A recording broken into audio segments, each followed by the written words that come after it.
Dzień dobry Państwu, Jacek Borowiak, NT Live, Nordic Striget. Witam w naszej przestrzeni, witam w naszych przestrzeniach internetowych, gdzie dzięki współpracy z wieloma fantastycznymi osobami, gośćmi, ale przede wszystkim partnerami, ale i widzami i słuchaczami udaje nam się od ponad 3,5 roku tworzyć świetne miejsce, które tętni naprawdę wspaniałym życiem.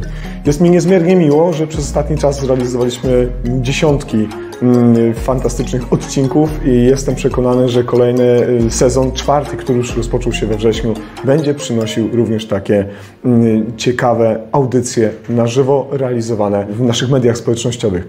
Drodzy Państwo, jeżeli macie ochotę, jeżeli macie potrzebę uatrakcyjnić swoje wydarzenia, konferencje, sympozja, szkolenia, webinary, zapraszam Państwa do współpracy. Zapraszam do tego, byśmy razem tworzyli przestrzeń, która rozwija system medycyny przedszpitalnej w Polsce, ale nie tylko, bo jak wiemy, NT Live, Nordic Striget to przecież o bezpieczeństwie mowa. Zatem jestem do Państwa dyspozycji, zachęcam do kontaktu i zachęcam do współpracy. Dziękuję, pozdrawiam najserdeczniej.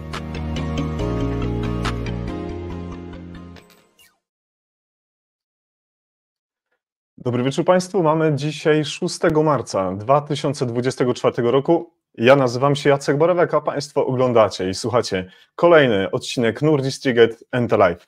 Kłaniam się nisko wszystkim naszym widzom i słuchaczom. Cieszę się, drodzy Państwo, że jesteście z nami, że kolejny wieczór zdecydowaliście się spędzić właśnie w naszym towarzystwie.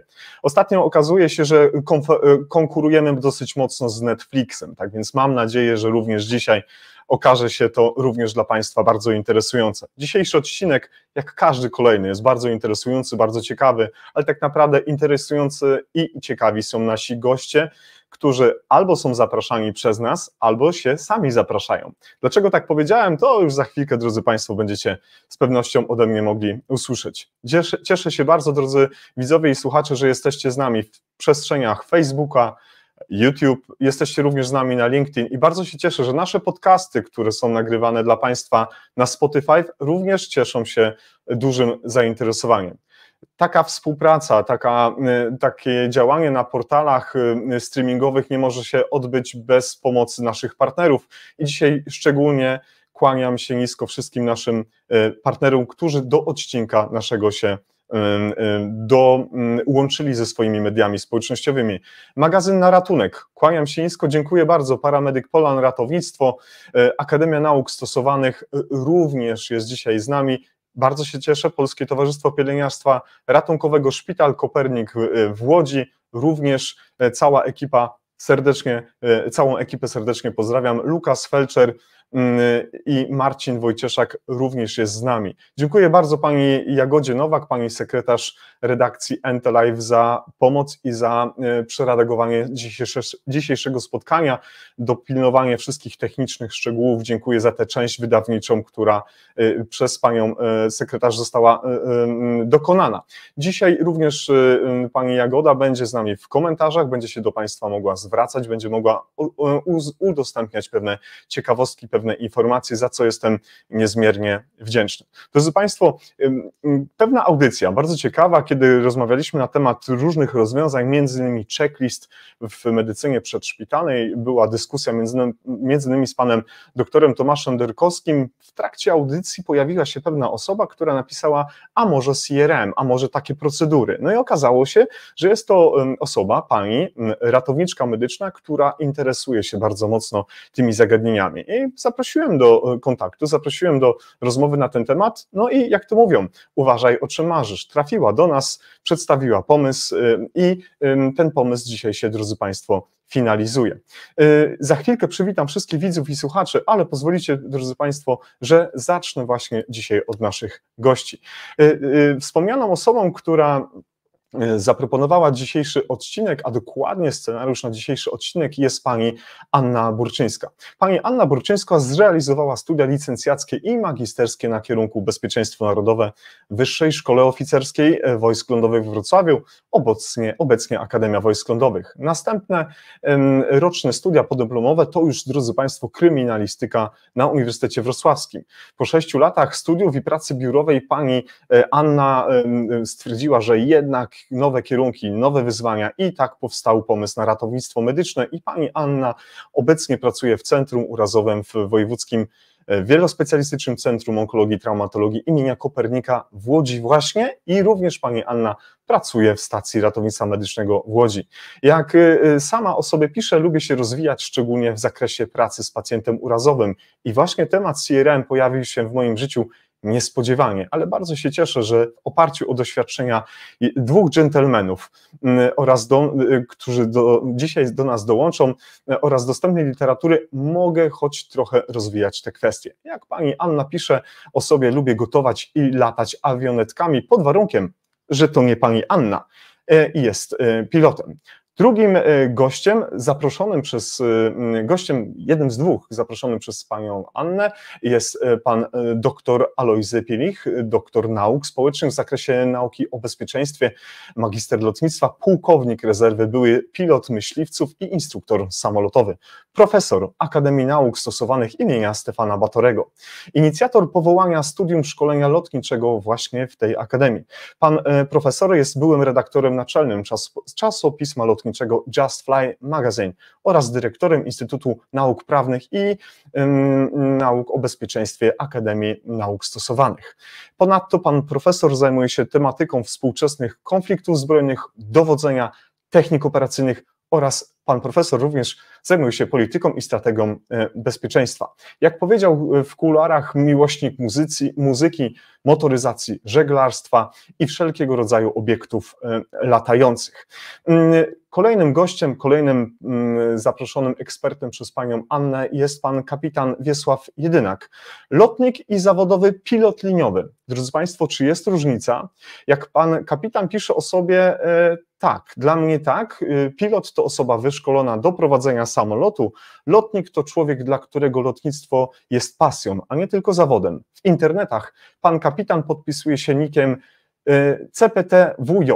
Pan kapitan jednak jest, przepraszam, oczywiście pilotem zawodowym, latającym w linii lotniczej jako kapitan Boeinga 787 Dreamliner, jest również budowniczym i właścicielem i pilotem samolotu Mini Fox o znakach Sierra Papa, Sierra Charlie, Papo Tanga.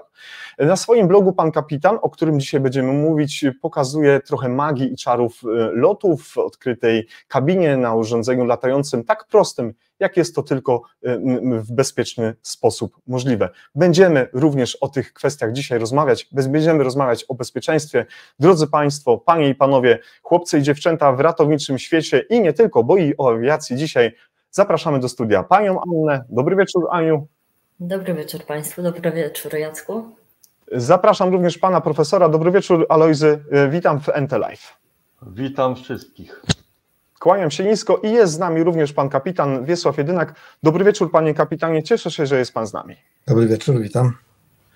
Wow, czytać takie zapowiedzi, czytać takie bio i takie życiorysy to wielka przyjemność i zajmuje to zawsze trochę więcej czasu, ale mam ogromną frajdę, bo wtedy jestem taki mega zadowolony, że kolejni fantastyczni goście przyjmują zaproszenie do naszego studia albo się w sumie sami wpraszają, bo to, Aniu, trochę twoja wina, że dzisiaj jesteś z nami. To tutaj taki komentarz do ciebie, prawda? Zgodzisz się, że to tak to wyglądało? Trochę tak, trochę nie. Nie wiedziałam, że ten komentarz spowoduje takie zamieszanie. Ale faktycznie, to był twój pomysł, prawda? W jednym z audycji napisałaś do nas komentarz, potem nawiązaliśmy kontakt, no i ciach, i jesteśmy w audycji o CRM. Tak jest, to potwierdzam. Zgadza się. Aniu, powiedz mi proszę, gdzie nas dzisiaj ugościłaś, gdzie nas dzisiaj przywitałaś, w jakim jesteśmy miejscu, jeżeli może nie chcesz powiedzieć dokładnego miasta, to może chociaż część Polski. Ja witam Państwa dzisiaj w warunkach działki rekreacyjnej, czyli takiego kolejnego swojego spełnionego marzenia w powiecie opoczyńskim. W sumie to chyba tyle na temat tego miejsca mogę powiedzieć. Dużo lasów, trochę wody, całkiem ciekawie i urokliwie. Bardzo się cieszę, dziękuję tobie bardzo, Aniu.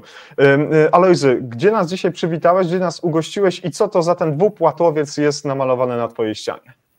Zaczniemy od tyłu, czyli Antonow 2, taka fototapeta, tak mi się to spodobało i to zostało umieszczone w fieleszach domowych, ale jeszcze, jeżeli pozwolicie, dwa komentarze takie. Pierwszy komentarz to Mamy dzisiaj, jak powiedziałeś, Jacku, 6 marzec. 8 marca mamy takie fajne święto, czyli dla wszystkich pań, które będą dzisiaj uczestniczyć w naszej audycji, wszystkiego najlepszego dla wszystkich pań. I jeszcze jeden komentarz. Wiesław, chyba się nie obrazisz, przyjacielu, jak dodam kilku zdań o tobie.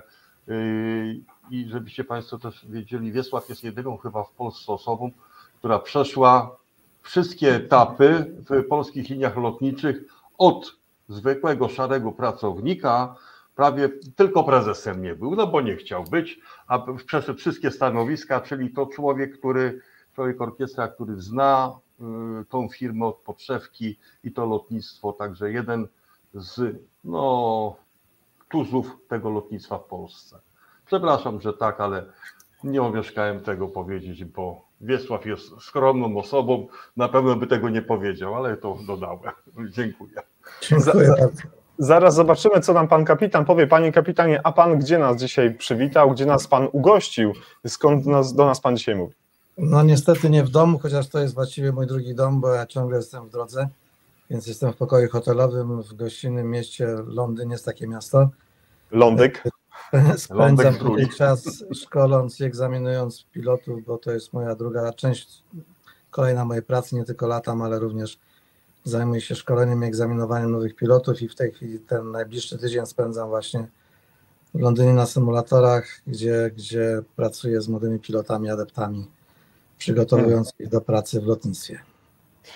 Ja dołączę tutaj ten komentarz od Alojzego i faktycznie ma pan bardzo bogatą portfolio zawodowe i jak już wspomniałem, obecnie kapitan Boeinga 787 i instruktor różnych kategorii, różnych trudnych zwrotów się używa w pańskiej branży i wykładowca akademicki przeróżnych przedmiotów, przeróżnych zagadnień. W przeszłości pan kapitan pracował m.in. jako członek Państwowej Komisji Badań Wypadków Lotniczych, również był członkiem komisji, również pełnił funkcję, dyrektora Biura Jakości i Bezpieczeństwa Lotniczego, dyrektor Biura Operacji Lotniczych PLLOT i rzeczywiście zgodzę się z Alojzem, że pełnił pan wiele bardzo ważnych funkcji, ewidentnie pokazuje to, jak bardzo mocno ta kariera pańska się rozwijała i jest pan teraz w tym miejscu, gdzie pan jest. Gratuluję, panie kapitanie, to wielki chyba powód do dumy, prawda?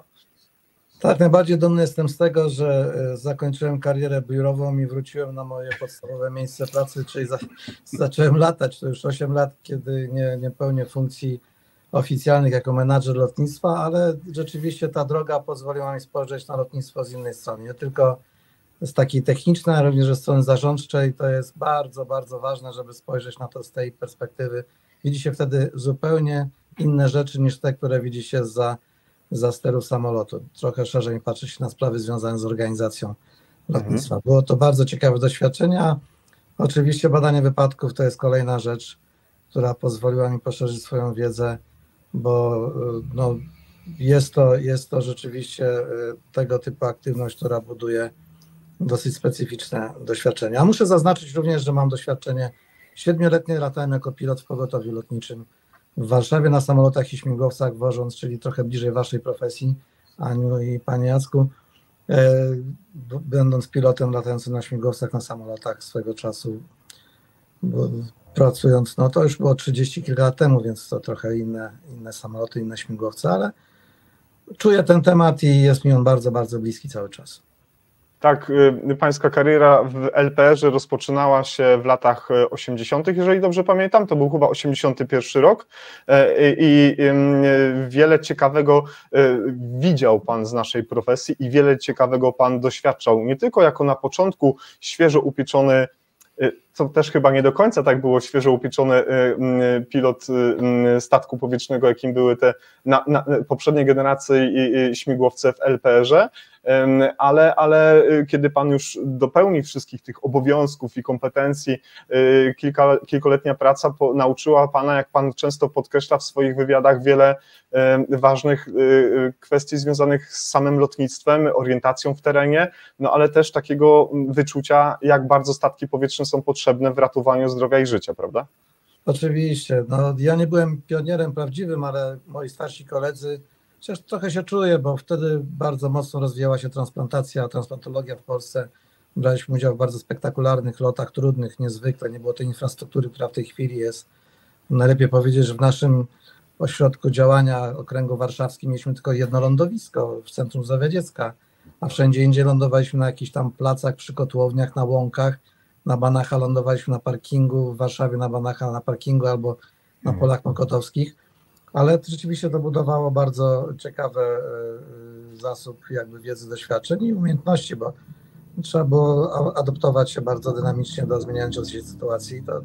To uczyło samodzielności. Dobra szkoła. Fantastycznie. Drodzy Państwo, gdyby się okazało, że jest Wam bardzo mało informacji na temat Pana Kapitana i na temat życiorysu, to zachęcam Was, drodzy widzowie i słuchacze, do tego, żebyście zajrzeli w bardzo ważne miejsce, które Państwu bardzo serdecznie polecam. I tu pozdrawiam autora nagrania, autora podcastu Ulotne Rozmowy. Panie Konradzie, dziękuję za rozmowę, dziękuję za dyskusję, dziękuję za wymianę zdań i tutaj prezentujemy Państwu na YouTubie Ulotne Rozmowy, gdzie w 3 odcinkach jest rozmowa z Panem Kapitanem, gdzie między innymi o brawurowym dostaniu się do LPR-u w latach 80. Pan Kapitan opowiada i również o takiej ciekawej historii związanej z pięknym statkiem powietrznym, który na Księżycowej jest postawiony jako pomnik dla wszystkich pracujących w LPR-ze, a z ciekawości Państwu powiem, że to Pan Kapitan był osobą, która ten statek wprowadzała do służby, pilotował po raz pierwszy, tak więc Panie Kapitanie, myślę, że warto naszym widzom i słuchaczom polecić to nagranie, bo tam wiele ciekawostek nie tylko związanych z LPR-em, czy z Pańskimi zainteresowaniami jeszcze z lat dzieciństwa, ale o wielu wspaniałych osobach, które Pan też tam przytacza. Konrad namówił mnie na tę rozmowę, byłem pierwszym jego gościem, gdy uruchomił ten cykl, byłem niezwykle zaskoczony i zaszczycony. 3 odcinki, bo ja jestem też gadułą i namówił mnie na to, pozwoli mi się wykazać tą rozmową i chyba po raz pierwszy w życiu takie resume zrobiłem, słuchając tego później, bo muszę się przyznać, że to odsłuchałem, to z wielkim zainteresowaniem tego słuchałem, bo to było dla mnie nawet atrakcyjne. Natomiast wracając do tej anegdoty, rzeczywiście przy tym samolocie stojącym przy wejściu do pogotowia lotniczego w Warszawie brakuje mojej sylwetki, ja powinienem tam koło tego śmigła stać jako element tego pomnika, bo jeżeli ten samolot tam już skończył swoją służbę i stoi jako pomnik, to chyba powinienem stanąć koło niego i tam od tej 8 do 16 pełnić służbę, pilnując go i pokazując ludziom, że to ja zrobiłem. Ale rzeczywiście ludzie, skończę tylko, Alek, wątek, to co Pan powiedział o ludziach, ja cały czas podkreślam, spotkałem na swojej drodze życiowej, mam nadzieję jeszcze spotkać wielu wspaniałych ludzi, wspaniałych, znakomitych ludzi, profesjonalistów, entuzjastów, poświęconych tak naprawdę temu, co robią. Czy to byli lekarze w pogotowiu lotniczym, czy to byli instruktorzy szkolący mnie, wychowujący mnie. Ja się wychowałem na lotnisku, nie boję się do tego przyznać. To muszę powiedzieć, ja to traktuję jako wielki dar od losu, że miałem szczęście, bo ludzie, których się spotyka na swojej drodze, kształtują nas, formują nas, uczą nas, przekazują nam część siebie. Jak się z tego odpowiednio skorzysta, to można naprawdę zbudować na tym olbrzymi kapitał. Ja z tego skorzystałem i jestem, uważam, beneficjentem tych spotkań. Do dzisiaj wspominam tych ludzi z wielkim sentymentem i z uczuciem. A co do nami gadulstwa Wiesława, to z tamtego tygodnia taka anegdota, proszę Państwa, powiem troszeczkę dla rozumienia atmosfery. Spotkałem jednego z uczniów Wiesława, niedawno z nim latał, no to mówi te CRM, zarządzanie zasobami kokpitu, prawda, nazwijmy to, mówi on jedno słowo, Wiesław 400 słów. No to tak tylko to wyglądało, mówi, kurczę, zaskoczył mnie jak karabin maszynowy, no tak to wygląda. Trzeba rozmawiać. Słuchajcie, drodzy Państwo, jest z nami Pan Konrad, napisał, bardzo mi miło, dziękuję. Panie Konradzie, dzięki Konradzie, dzięki. Pozdrawiamy Konrada, pozdrawiam. Proszę koniecznie dzielić się informacjami. Konrad, wkleja w komentarzach Twoje kolejne odcinki. Przesłuchałem już większość Twoich podcastów, są rewelacyjne, wspaniałe. Jeszcze raz dziękuję Tobie za podzielenie się informacjami i trochę o Panu Kapitanie się dowiedziałem dzięki Konradowi. Tak więc tutaj muszę oddać ten dziennikarski obowiązek. Ale żeby nie było tak łatwo, drogi Alojzy, na Ciebie sobie też coś mamy. Zachęcam Państwa do tego, żebyście zajrzeli do tak zwanych internetów, gdzie można trafić na bardzo ciekawy wykład o lotnictwie, od starożytności do współczesności. Pan profesor przedstawia w blisko godzinnym wykładzie o tym, jak to się wszystko zadziało, tak, od tych mitów greckich i tam innych jeszcze starszych, do tego, co się dzieje teraz. Tak więc jeżeli będzie Państwu jeszcze mało po dzisiejszym spotkaniu nie tylko o samym CRM, ale przede wszystkim o awiacji, zachęcam Państwa do tego, żebyście zerknęli. Za chwilkę pojawi się link w komentarzach. Zajrzyjcie, bo to jest bardzo ciekawy wykład pana profesora i wczoraj, kiedy tutaj krzątałem się i dokonywałem ostatnich poprawek do naszego scenariusza, pański wykład mi towarzyszył, za którego bardzo, bardzo dziękuję. Jeżeli komentarz krótki, to za mało czasu było. Tam była jedną część, ja na przykład wczoraj byłem też na wykładach w jednych ze szkół, z zespołu szkół i też miałem taki fajny wykład. Zastosowanie dronów w walce, zwalczaniu terroryzmu. Dostałem 45 minut, no, po 3 godzinach. Musieli poczekać troszeczkę. No. 45 minut był pierwszy slajd na wprowadzenie. No niestety tak to bywa. I potem goście i widzowie i słuchacze się dziwią, że NT Live ma odcinki po 4 godziny, po 3 godziny. No nie da się tego zrobić inaczej, szczególnie, że one idą na tak zwanego żywca. Nic nie możemy wyciąć, nic nie możemy przyciąć, tak samo jak przy realizowaniu misji statkami powietrznymi. Ale dobrze, od ogółu do szczegółu. Myślę, że Aniu, to jest taki dobry moment, żebyś powiedziała nam, dlaczego tak się stało, że może już nie od początku, jak to się stało, że tym ratownikiem medycznym jesteś, ale może ten moment, kiedy uznałaś, że CRM jest ważny. Czym w ogóle tak naprawdę CRM i z punktu widzenia definicji, to może, nie wiem, pan Alojzy, pan profesor na chwilkę zabierze głos za moment, ale może co się takiego wydarzyło, że w twojej pracy w zespole urazowej uznałaś, że to narzędzie jest szczególnie potrzebne? Myślę, że to spowodował stres i taka presja, którą czułam na początku swojej pracy w centrum urazowym. Tak? Te początki wyglądały oczywiście, polegały na podpieraniu ściany i obserwacji tego, co robi ten zespół urazowy. Natomiast tych procedur, tych osób biorących udział, tego wszystkiego było tak dużo, że ja się zaczęłam zastanawiać, czy rzeczywiście ja kiedykolwiek tej roli podołam, czy kiedykolwiek w ogóle dam sobie w tym miejscu radę z takim rodzajem pacjenta. I ten stres spowodował to, że zaczęłam właśnie poszukiwać jakichś takich rozwiązań i dla mnie takim rozwiązaniem była właśnie ta oto książka. Nie wiem, czy tutaj jest dobrze widać. To jest zespół urazowy w praktyce SOR.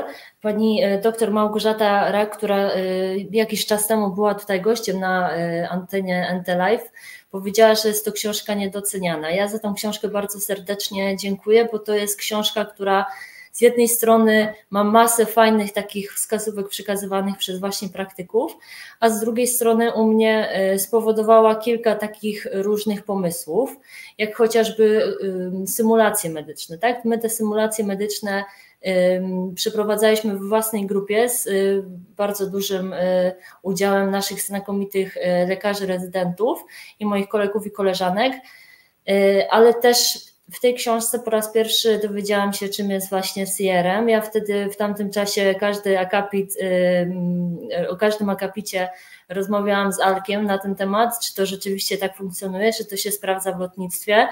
Alek rzeczywiście potwierdzał i to jakby wzbudziło taką moją ciekawość, że może rzeczywiście to jest jakieś lekarstwo na to, żeby ten zespół urazowy, chociaż funkcjonuje w moim szpitalu, uważam, świetnie, to żeby funkcjonował jeszcze lepiej i żeby dawał taki komfort pracy takim osobom właśnie jak ja, czyli tym osobom początkującym. Aniu, a czy mogłabyś nakreślić, z pewnością zarówno pan kapitan i pan profesor chętnie skorzysta z takiej wiedzy. W 2 zdaniach, jak wygląda specyfika centrum urazowego i jak wygląda specyfika samego SOR-u urazowego? Jakbyś mogła w kilku zdaniach opowiedzieć o specyfice tego miejsca? Centrum urazowe wynika z zapisu ustawy i to jest wyodrębniona część szpitala, która odpowiada za przyjmowanie pacjentów z urazami, z największymi tak na dobrą sprawę urazami wielonarządowymi zazwyczaj. To są zarówno wypadki komunikacyjne, upadki z wysokości i to, co jest taką podstawową cechą centrum urazowego, to to, że zapewnia szybką diagnostykę i wielospecjalistyczne leczenie. A z punktu widzenia nas, ratowników medycznych, szczególnie tutaj tych pracujących w prehospitalu, to spełnienie kilku wymagań. Zazwyczaj to są dwa takie parametry, które trzeba spełnić w zakresie obrażeń anatomicznych oraz zaburzeń funkcji fizjologicznych. Aniu, w centrum urazowym możemy się spotkać z całym spektrum stanów pacjenta po urazach, od powiedzmy lekkich przez średnie, średnio ciężkie i bardzo dramatyczne. W związku z tym absolutnie spotykamy się z każdymi możliwymi scenariuszami. Zgadza się? Czy trafiają do Was tylko i wyłącznie najtrudniejsze przypadki, czy tylko najlżejsze? Pamiętajmy, że każdy z punktu widzenia prehospitala w tym czasie, kiedy karetka pogotowia czy zespół LPR się tym pacjentem zajmuje, może się to wydawać pacjent, przy którym możemy mieć wątpliwości, czy on spełnia wymagania przyjęcia do centrum urazowego, czy nie, a w centrum urazowym może się okazać, że to jest pacjent naprawdę bardzo ciężko chory z wieloma obrażeniami, które my potwierdzamy właśnie poprzez diagnostykę obrazową i konsultacje specjalistyczne. Za chwilkę, panowie eksperci, przejdziemy dalej, ale kiedy słyszycie o tych rzeczach, o których mówi Ania, to jakie emocje was się wzbudzają z punktu widzenia waszych doświadczeń kapitańskich, jeśli chodzi o prowadzenie, pilotowanie statków powietrznych? Czy te elementy, które Ania wymieniła, już w tym momencie powinny włączać w naszej przestrzeni, w naszym twardym dysku jakieś czerwone światło? Jakie są szczególne, ważne elementy, które powinniśmy zaznaczyć, jeśli chodzi o specyfikę tego udziału, nie będąc laikami, czy tutaj was nic w tym momencie jeszcze bardzo nie przeraża? Trudno mówić o przerażeniu, ale na pewno widzę tutaj konieczność znakomitej współpracy takiego zespołu, przekazywania bardzo skondensowanej, sprawdzonej, wiarygodnej informacji, bo przecież ten pacjent przychodzi z rąk do rąk, jest przekazywany przez kolejnych ratowników, kolejne zespoły i tutaj właśnie to jest jakby element najbardziej kluczowy, bo przy tej presji czasu, bo ona tu jest przecież niezwykła, krytyczna wręcz, to jest moim zdaniem rzecz podstawowa, czyli nie tylko wyszkolenie pojedynczego człowieka będącego członkiem zespołu, ale współpraca między tymi zespołami, kooperacja tych grup, to jest dla mnie niesłychanie rzecz istotna, kluczowa tutaj. Alojzy, a ty jaka refleksja? No, refleksja taka podobna do Wiesława. Wiesław tu mówi o tej współpracy, czyli to tworzenie więzi, jakiejś współdziałania z innymi osobami, które są umiejętność tych współpracy w grupie, które dla osiągnięcia określonych celów. To jest właśnie ta współpraca. Wszyscy muszą ze sobą współpracować, bo tutaj mówimy o CRM, czyli to zarządzanie kiedyś zasobami kokpitu, to się nazywało na początku, teraz zasobami załogi. Jeżeli nie ma tej synergii, prawda, synergii, no to wtedy efekt ten synergii musi być, muszą wszyscy współpracować. To jak w dobrym małżeństwie. Nie współpracujemy, nie ma małżeństwa. To na tym rzecz polega właśnie, tak mówiąc kolokwialnie, przechodząc do rzeczy. Korzystając z twojego doświadczenia akademickiego, co kryje się pod definicją CRM? Jaka jest definicja taka klasyczna, która powinna być wprowadzeniem do naszej audycji, którą z pewnością można byłoby parafrazować w zależności jak ją wykorzystujemy, ale stawiając swoje pierwsze kroki w tej awiacji, wiemy, że 5 generacji było CRM-ów, one powstawały, tak. One ewoluowały, ale jaka jest definicja CRM? Znaczy, może zaczniemy troszeczkę od tej historii, że co to jest ten CRM, to jest według mnie takie podejście akademickie, to zestaw procedur szkoleniowych, które dostosowania środowiska, których błąd ludzki może pociągnąć za sobą jakieś katastrofalne następstwa. Stosowane głównie są w obszarze bezpieczeństwa lotów. Tutaj trzeba powiedzieć, polega na komunikacji międzyludzkiej, pomiędzy załogą, przywództwie i podejmowania decyzji w kokpicie. To jest właśnie CRM. Kiedyś na początku było to nazwane zarządzanie zasobami kokpitu, obecnie nazywa się to zarządzanie zasobami załogi. To 79 rok, właściwie taki psycholog NASA, John Lauber stworzył to, a pokłosie to było od tego wypadku, który pamiętamy, 28 grudnia 1978 roku podczas lądowania załogi United Airlines 173, która podchodziła na lotnisko Portland. Co się stało wtedy? Zauważyli usterkę podwozia. Kapitan postanowił krążyć nad lotniskiem i w tym czasie rozwiązać problem. Przez godzinę koncentrował się właściwie na problemie z podwoziem, ignorując powtarzające się sygnały od drugiego pilota, inżyniera, że zmniejsza się zapas paliwa. Dopiero kiedy silniki zgasły, zrozumiał sytuację. Samolot wtedy lądował awaryjnie w zalesionym terenie podmiejskim Portland, ponad 6 mil od pasa startowego. Wtedy liczyło, na pokładzie było 189 osób, prawda? 2 członków zginęło i 8 pasażerów. W swoim raporcie NTSB, czyli komisja, która bada wypadki, zastosowano szereg zaleceń. I wtedy to w 1979 roku zaczęto mówić o tym CRM-ie, żeby tutaj coś zrobić. 7 czerwca 1979 roku NTSB wydała takie przełomowe zalecenie, wymaganie szkolenia w zakresie CRM, aby uniknąć takich wypadków. To było to CRM pierwsze, które weszło w 1982 roku. Mamy 5., już można powiedzieć, edycję, ale to po kolei będziemy sobie tam dalej omawiać. Wiesław też na pewno tutaj włączy się do tego.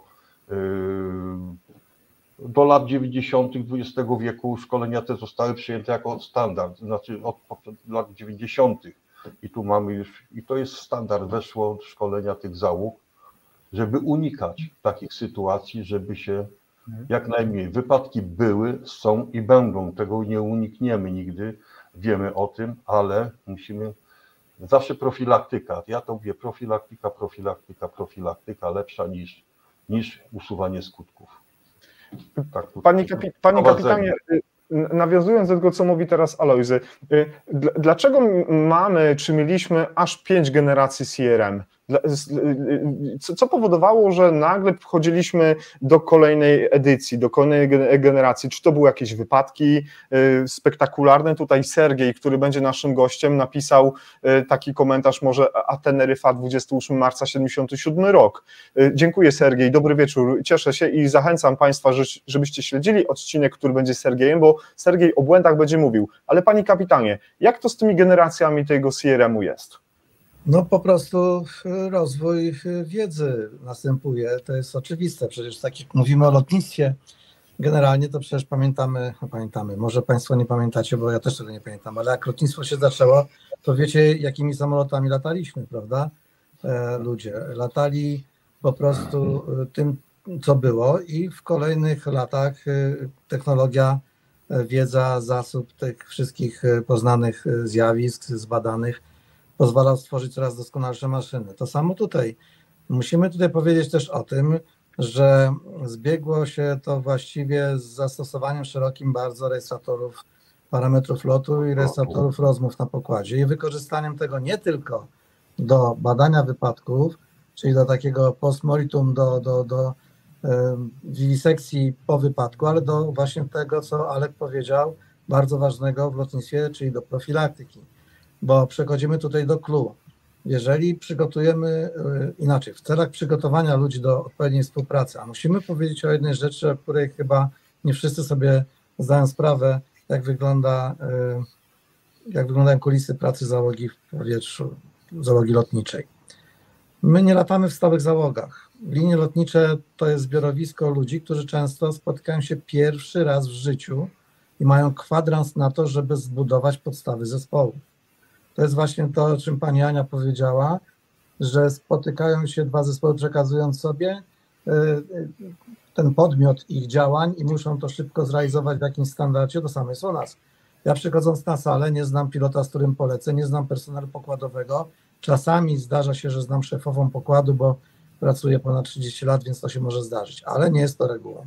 W związku z czym bez odpowiedniego treningu, przygotowania, wzmacniania cech wymaganych przez tego typu naukę, a to jest nauka, nie można od tego uciec, nie zbudujemy odpowiedniego poziomu profesjonalizmu. I chcąc zbudować właśnie tego typu szereg zjawisk, zachowań, ponieważ takie portfolio zachowań, stosujemy właśnie analizę rejestratorów lotu. Możecie Państwo nie wierzyć, ale 100% lotów, 100% to znaczy wszystkie operacje lotnicze są monitorowane.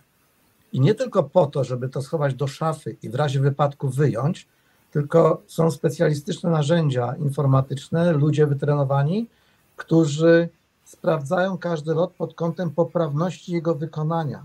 I my taki lot oceniamy, czy lot został wykonany dobrze, czy źle. Nie boimy się tego, przed czym uciekają pewne środowiska. Pani Ania na pewno o tym powie w późniejszym w swoich wypowiedziach, ale przecież, no muszę to powiedzieć, zarówno środowiska medyczne, jak i środowiska prawnicze troszkę uciekają od tego, żeby zbyt głęboko analizować pewne nieszczęścia, incydenty, wypadki, mówiąc, to jest taki klasyczny dysonans poznawczy, dobrze opisany przez psychologię, opisany przez literaturę, jest znakomita książka Metoda czarnej skrzynki, przetłumaczona z języka angielskiego, amerykańskiego. To jest paradoksalnie nie opowieść o lotnictwie, ale to jest książka napisana przez lekarza, który sięgnął do doświadczeń lotnictwa, żeby pokazać, jak bardzo właśnie zawody medyczne czy prawnicze uciekają często od takiej analizy. I teraz wracając do pierwotnego pytania, skąd ta generacja? A no właśnie to, o czym powiedział Alek na początku. Na początku zajęliśmy się bardzo technicznie współpracą pilotów w kokpicie, czyli traktowano, bo dawniej jakbyście Państwo poczytali analizy wypadków lotniczych, to było napisane wina pilota, błąd załogi. Nigdy w tej chwili tego nie znajdziecie. Tak się tego nie robi, bo przyczyna jest bardziej złożona i trzeba to jakoś odpowiednio znaleźć i stąd też przez tą na początku bardzo techniczną analizę przeszliśmy dalej. W końcu współpracujemy nie tylko jako piloci, ale współpracujemy z personelem pokładowym, współpracujemy z ludźmi, którzy nas otaczają, z całym personelem lotniska, z kontrolerami. W końcu musimy się cofnąć również do tego, że ktoś buduje ten samolot, projektuje ten samolot, tworzy pewne procedury. Musimy myśleć o tym i dlatego budowane są kolejne generacje, które wprowadzają coraz doskonalsze metody treningu i szkolenia pilotów, personelu pokładowego, ludzi, którzy pracują w lotnictwie. I proszę mi wierzyć, chyba nie znam, no może poza elektrowniami atomowymi, ale nie znam podobnej działalności, która byłaby tak dokładnie nadzorowana, monitorowana, regulowana i dzięki temu, gdybyśmy spojrzeli do statystyk, możemy zobaczyć, co się zdarzyło od lat 70. do współczesności, jeżeli chodzi o liczby bezwzględne, jeżeli chodzi o wypadki lotnicze, ofiary wypadków lotniczych i tak dalej. To jest niesłychane osiągnięcie tej właśnie nauki, tego nauczania sposobu budowania relacji. Konrad tu podpowiedział jednolita nomenklatura, czy też frazeologia. To jest właśnie to, że my często, ja w zeszłym tygodniu latałem z kolegą, który pochodzi ze Słowenii, wychował się w Niemczech i jego angielski i mój angielski to są inne języki angielskie, tak? I ja go spotkałem pierwszy raz w życiu i musimy od razu wejść na bardzo wysoki poziom współpracy, bo lecimy samolotem, gdzie z tyłu za moimi plecami jest 300 osób, a samolot waży 250 ton, prawda? I nie ma mowy o tym, żebyśmy nie rozmawiali ze sobą w sposób ustandaryzowany, jednolity. Temu właśnie służy ta nauka i dlatego kolejne generacje się pojawiają. Bardzo dobrze się pojawiają. Aniu, powiedz mi proszę w tym momencie, dlaczego ta kwestia, o której teraz powiedział pan kapitan, jest tak ogromnie ważna w centrum urazowym, w zespole urazowym? Za chwilkę będziemy rozkładać na czynniki pierwsze, zaczniemy od roli lidera, jak go znaleźć, jak go budować, ale jak byś mogła jeszcze drogą wprowadzenia się do tego odnieść, szczególnie, że ja tutaj zaglądam do naszych notatek i jak napisałaś organizatorom dzisiejszego spotkania, ale też tobie zależy, żeby każda osoba medyczna mogła podzielić się swoimi doświadczeniami w tym zakresie, abyśmy wspólnie powalczyli o budowanie kultury bezpieczeństwa w naszym środowisku. Pięknie napisane, za chwilkę się to znajdzie, ale jakbyś mogła jeszcze to trącić o zespół urazowy. Dlaczego szczególnie tam jest to takie ważne? Dlatego, że nigdy nie jest tak dobrze, że nie mogłoby być lepiej, tak? Mamy do dyspozycji coraz więcej sprzętu, pojawiają się nowe procedury, pojawia się nowa wiedza, bardziej aktualna medyczna i to, żeby to wszystko dobrze połączyć i dobrze wykorzystać, kosztuje nas troszeczkę takiego wysiłku, tak? Przekazywania sobie wzajemnie tej wiedzy, wykorzystywania tego wszystkiego, co jest dla nas dostępne. Więc myślę, że przede wszystkim dlatego. I dlatego, że w naszym zawodzie, szczególnie w odniesieniu do osób, które pojawiają się, nie wiem, czy prosto po studiach, czy właśnie z tak małym stażem, bo ja idąc do pracy w Centrum Urazowym miałam 8-miesięczny staż pracy, zawsze gdzieś tam z tyłu głowy jest coś takiego, że ja mogę sobie nie dać rady, że powinnam mieć więcej. Więc fajnie jest to wszystko łącznie wykorzystać, zbudować sobie takie jak najbardziej komfortowe warunki pracy do tego, żeby tego pacjenta zaopatrywać jak najlepiej. Dzięki, Aniu. Mam nadzieję, że dzisiaj nas słucha. Nie wiem, czy się uda. Pani doktor Małgorzata Rak, ja wspomniałem, że dzisiejsza audycja będzie i myślę, Aniu, że to jest też dla Ciebie taka niespodzianka. Jeżeli, Małgosiu, jesteś dzisiaj z nami, wiem, że Ania jest wielką fanką Twojej pracy i Twoich książek, daj koniecznie znać w komentarzach, jeżeli jesteś. Z tego, co Małgosia mówiła, że chyba ma dyżur, jeżeli dobrze pamiętam, ale jeżeli nie, no to mam nadzieję, że tym bardziej. Druga osoba, która z Centrum Urazowego się wywodzi, to jest pan dr Tomasz Sikora, na co dzień lekarz LPR-u, jeden z lekarzy dyrektorów koordynujących. Niestety nie może być dzisiaj z nami, ale na pociechę mamy, drodzy Państwo, Marka Maślankę, który się z nami dzisiaj wita, kłania się nisko, jest członkiem załogi HEMS w bazie w Kokotowie. Marku, serdecznie Ciebie pozdrawiamy. No to weźmy teraz na ten nasz redakcyjny tapet tę funkcję, od której trzeba zacząć. Rola lidera. Kim jest ten lider zespołu w odniesieniu do kapitana załogi, ale też traumy lidera w zespole urazowym. Drodzy panowie, no to ja was z tym zostawię i tutaj wyłóżcie ten temat jak najlepiej można, żebyśmy my, medycy, mogli z tego jak najlepiej skorzystać. Ja, jeżeli można, chciałem takie jeszcze wprowadzenie zrobić, troszeczkę pomieszać w tym kotle, żeby nie było za fajnie. Mówimy tu o SIREM-ie, ale jeszcze chciałem wrócić do SRM-u, czyli zarządzanie, jeżeli tu mówimy o zarządzanie załogą, prawda, współpracy w załodze, SRM to mamy tutaj, pomyślano też o tym jednym pilocie. Podobnie tak samo w Centrum Urazowych, tutaj ja mam na myśli karetki, które wożą krew. Jedzie załoga jednoosobowa, prawda? Ten człowiek też zarządza się nim. I tak samo to lotnictwo Wiesław to wielkie, a to małe lotnictwo, dzisiaj można powiedzieć, działania współpracy w operacjach z załogą jednoosobową, prawda? Tutaj przeszło ten przemysł samolotów lekkich i trzeba tutaj, jest to cenne narzędzie szkoleniowe również tak samo dla tego jednego pilota. W przypadku takiego jednego pilota, który leci w kabinie, on jest sam sobie panem. Nie ma tutaj z kim się pokłócić, prawda? Nie ma na kogo liczyć, musi sam na siebie liczyć, nie ma mu kto pomóc w takich przypadkach. I musi szukać tych zasobów. To jest właśnie ta wiedza z wieloosobowej załogi, to przenosi się również tak samo, podobnie tutaj w tych karetkach, ale wracamy już do tematu, który tutaj był. Jakie cechy powinien taki kapitan, lider zespołu? Ja to uważam, że powinien umieć słuchać po pierwsze. Słuchać, jeszcze raz słuchać, współpracować z zespołem oraz odrzucić te własne ego. Ego zostawiamy za plecami, nie ma nas, jesteśmy tutaj. Czy to długi staż pracy, czy ma wylatane kilka tysięcy godzin, czy kilkaset, współpracuje w załodze, musimy współpracować. Nie jesteśmy najmądrzejsi, nie jesteśmy pępkiem świata i musimy zachowywać, ja to mówię, pokora. Pokora uczy, w lotnictwie to zwłaszcza jest widoczne, trzeba być pokora, jeszcze raz pokora, sam Wiesław potwierdzi, ci co byli pokorni, to dzisiaj z nami nie rozmawiają, można powiedzieć, tak? Przyjęło się, że najwięcej pilotów ginie, tych panów pilotów, to jest, Wiesław potwierdzisz chyba, prawda, między 60, 80 a 250 godzin, tak? Tutaj uważają się, że już wszystko potrafią, a prawdę mówiąc to nic nie potrafią i tak to wygląda.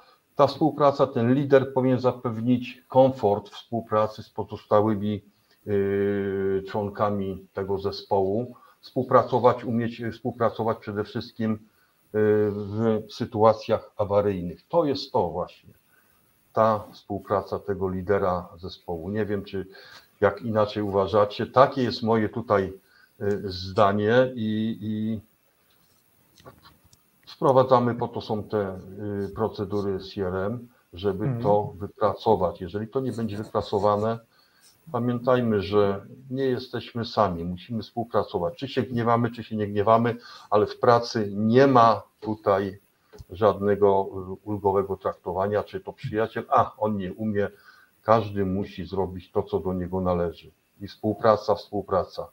Nie bać się, że ty jesteś kapitanem, ty jesteś pierwszym oficerem, pierwszy oficer siedzi, no bo to jak kiedyś kapitan krzyknął, ta współpraca. Wiesław, chyba potwierdzisz to, co mówię, prawda? Oczywiście, no lider, tutaj możemy też jeszcze mówić o pojęciu autorytetu i tak dalej, bo to niektórzy myślą, że to w sposób automatyczny. Ja jestem kapitanem, który dość długo już pracuje na tym stanowisku, instruktorem, egzaminatorem, ale autorytet nie buduje się w ten sposób, czyli nie jest to nominalnie przypisane do stanowiska, autorytet buduje się swoją postawą, swoim podejściem do swoich współpracowników i oczywiście lidera rolą jest to, żeby budując zespół, wykorzystać siłę zespołu, bo tak naprawdę trzeba być głęboko naiwnym i to zarówno w załodze lotniczej, jak i przy zarządzaniu. Znamy przecież takich menedżerów, którzy robią wszystko samemu. Nie są w stanie przekazać części swoich, to jest takie angielskie słowo empowerment, przekazanie swoich upoważnień w dół, żeby ludzie robili w zakresie swoich kompetencji pewne rzeczy lepiej często od niego, ale boją się stracić kontrolę. To są ludzie, którzy naiwnie sądzą, że są w stanie kierować jakimś dużym przedsięwzięciem i trzymać wszystkie sznurki w rękach. To są ludzie albo naiwni, albo po prostu głupi. Natomiast doświadczony menadżer, doświadczony człowiek życiowo wie o tym, że nic nie jest tak silne jak siła zespołu wspólna. Trzeba wykorzystać to, wykorzystać potencjał tych ludzi. Powiedzieć przede wszystkim jedno, tak jak ja mam to doświadczenie, że przychodząc do pracy, po 15 minutach od wejścia do biura załóg, spotykam się z moją załogą i mam dosłownie 5 minut na to, żeby im się przedstawić, spojrzeć im w oczy, zobaczyć, z kim będę pracował dzisiaj. Oczywiście jest też związane z tym, że muszę sprawdzić, jak wyglądają, zapytać, czy są zdolni do pracy, czy mają jakieś ograniczenia, czy w sposób formalny spełniają te wszystkie wymagania następne, ale również powiedzieć im jedno, co najważniejsze. Jeżeli będziecie mieli jakieś wątpliwości, do mnie droga jest otwarta. Jeżeli macie jakieś pomysły, bardzo proszę. Jestem osobą, która formalnie zarządza tym zespołem, ale nie lekceważę waszego zdania. To jest bardzo ważne. A co do ego, wczoraj obejrzałem na Netflixie znakomity materiał dokumentalny o takiej wspaniałej pieśni pomagającej Afryce We Are The World, którą Lionel Richie z Michaelem Jacksonem napisali wspaniałą piosenkę, wzięło udział ponad 40 największych tuzów artystów na świecie, jacy wtedy byli. To była taka noc po rozdaniu nagród Musical Award amerykańskich. I wiecie co Quincy Jones, który napisał nad wejściem do studia? Swoje ego zostawcie przed wejściem do studia, bo tam weszło 40 indywidualistów wspaniałych. Jak gdyby oni zaczęli każdy budować swoją wersję tej piosenki, by nigdy nie skończyli.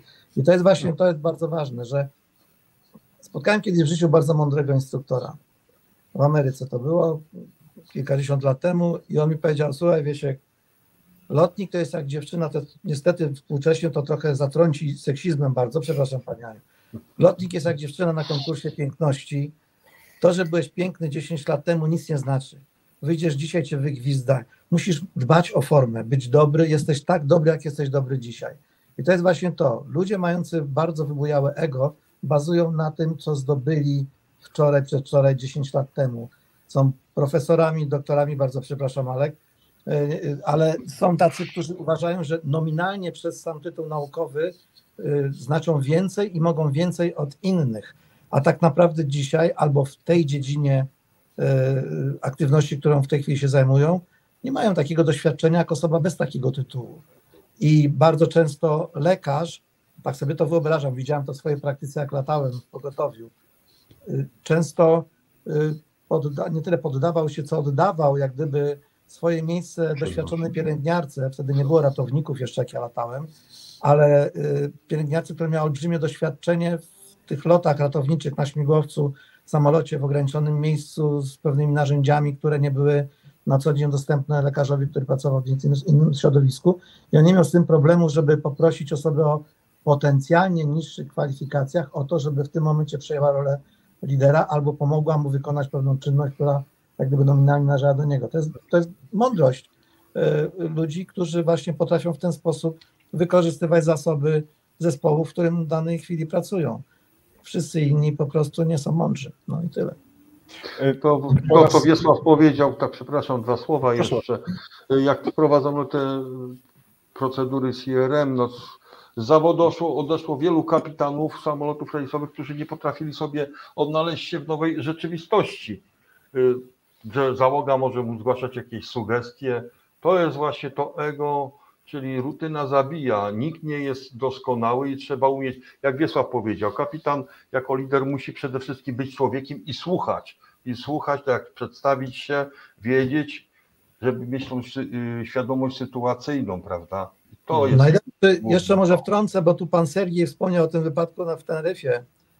Nie przekręciłem imienia, broń Boże, jeżeli Tak, Sergiej, tak. Bardzo bym od razu przepraszał, bo nie można tego robić. O właśnie, to jest wypadek, który był związany z ego kapitana.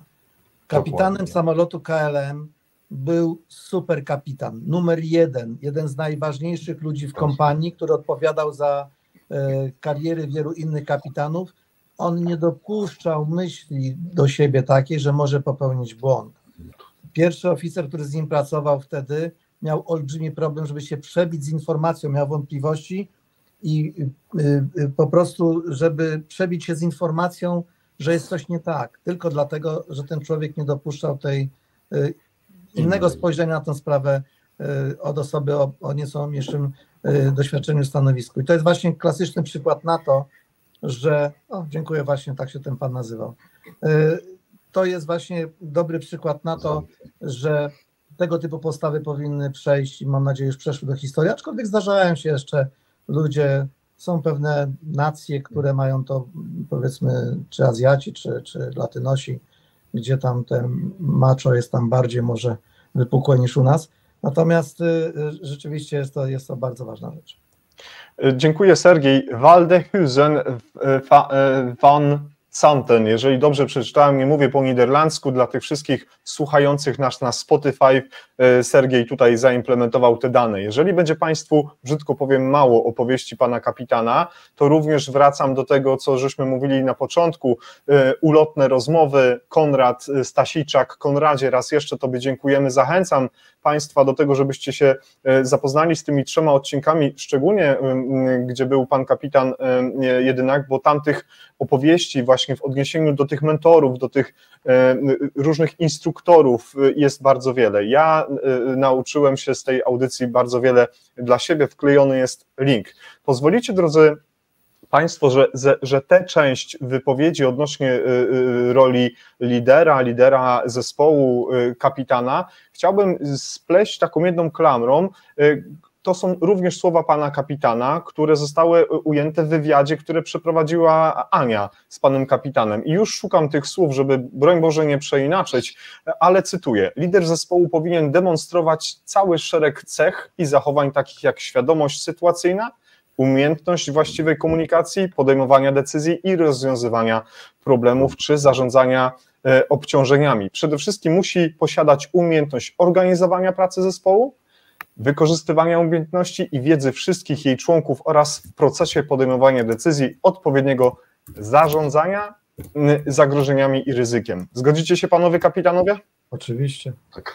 Mam takie pytanko już tutaj, jeżeli mówimy o tym cechach. Wielu ratowników, na pewno lekarzy uczestniczy w dzisiejszym tym spotkaniu. Jak to jest właśnie w ratownictwie medycznym? Czy jak to się ludzie zachowują? Takie pytanie mam tutaj do publiczności, żeby też nam przedstawili. No. Też ciekawy temat. Zachęcamy do komentowania rozmowy. Ania na pewno się do tego odniesie. Aniu, szczególnie, że to są 2 wywiady, które przeprowadziłaś, więc jesteś autorką tych wywiadów. W jakiś sposób możemy je udostępnić. Jeszcze nie wiem jak, ale zaraz to zrobimy. Ale Aniu, proszę Cię bardzo o komentarz. Po pierwsze, wydaje mi się, panowie, że z punktu widzenia lidera zespołu, czy to kapitana załogi, to chyba jest wygodne po prostu móc polegać na zespole, móc z nim współpracować i to też liderowi powinno zależeć na tym, żeby ten zespół był jak najlepszy, czyli miał jak najlepsze kompetencje, miał jak największą wiedzę i umiejętności. Więc fajnie i tutaj znowu zwrócę się, powiem o pani Małgorzacie Rak, to fajne, że pani doktor na przykład ma takie chęci nauczania ratowników w zakresie USG, ale to nie tylko ona, jest coraz więcej takich inicjatyw. Druga kwestia odnośnie tej świadomości sytuacyjnej i tego, jak my chyba powinniśmy postrzegać jako zespół, jako członkowie zespołu urazowego i nie tylko urazowego, to jako ogromną też odpowiedzialność na siebie. Nie zrzucajmy tej odpowiedzialności tylko i wyłącznie na lidera, ponieważ to jest temat w ogóle całej naszej rozmowy, czyli ta nauka na błędach, to, że te błędy będą nam towarzyszyć, bo one wynikają z ludzkiej natury. Więc jeżeli możemy tutaj mówić o jakichś błędach lidera, to one niekoniecznie, albo może rzadko kiedy wynikają z jego braku kompetencji, braku wiedzy czy umiejętności zarządzania zespołem i zarządzania sytuacją, ale czasami mogą być po prostu wynikiem jako ludzkiej natury, ale to my jako zespół, z racji tego, że w taki sam sposób etycznie i moralnie odpowiadamy za tego pacjenta, powinniśmy zadbać o to, żeby tą świadomość sytuacyjną liderowi przywrócić. W taki sposób, że po prostu powinniśmy zwrócić uwagę. Czasami przecież współpracujemy ze sobą tyle lat, że nie powinno być z tym problemu, żeby powiedzieć, słuchaj, intubacja się przedłuża, to jest chyba już trochę niebezpieczne, może spróbujmy z jakąś alternatywą. Albo nie wiem, przed podaniem propofolu powiedzieć, słuchaj, teraz mamy najświeższy pomiar ciśnienia, ciśnienie spada, wydaje mi się, że jest to niebezpieczne, tak? A nie czekać gdzieś tam na taki nawet czasami błąd, pomyłkę z jego strony. I myślę, że to tyle odnośnie właśnie tego lidera, że powinniśmy zawsze gdzieś tam mieć z tyłu głowy, że to jest naprawdę bardzo ciężka rola, to jest bardzo duża odpowiedzialność, a pacjent jest nasz wspólny, więc wszyscy powinniśmy zadbać o jak najwyższy poziom bezpieczeństwa naszej pracy. Dziękuję Tobie, Aniu. Pojawiły się pierwsze już komentarze akurat do tego wątku. Jest z nami Marcin Gbiorczyk, człowiek z ogromnym doświadczeniem zawodowym, Leszczyński SOR Zespołu Ratownictwa Medycznego wcześniej, ponad 25 lat pracy z medycyną przedszpitalną i stanów nagłych.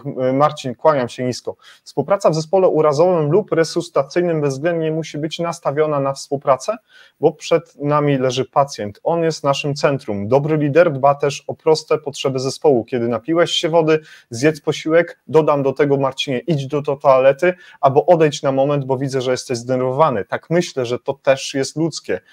I dziękuję Tobie, drogi Marcinie, za ten komentarz. Pojawiły się też kolejne komentarze od Sergieja i nawet pytania, ale drogi Sergieju, pozwolisz, że odniesiemy się do samych pytań w części Q&A. A teraz, jeżeli możemy, to chciałbym z panami kapitanami porozmawiać o jednym z podstawowych narzędzi, jakim jest sztuka komunikacji.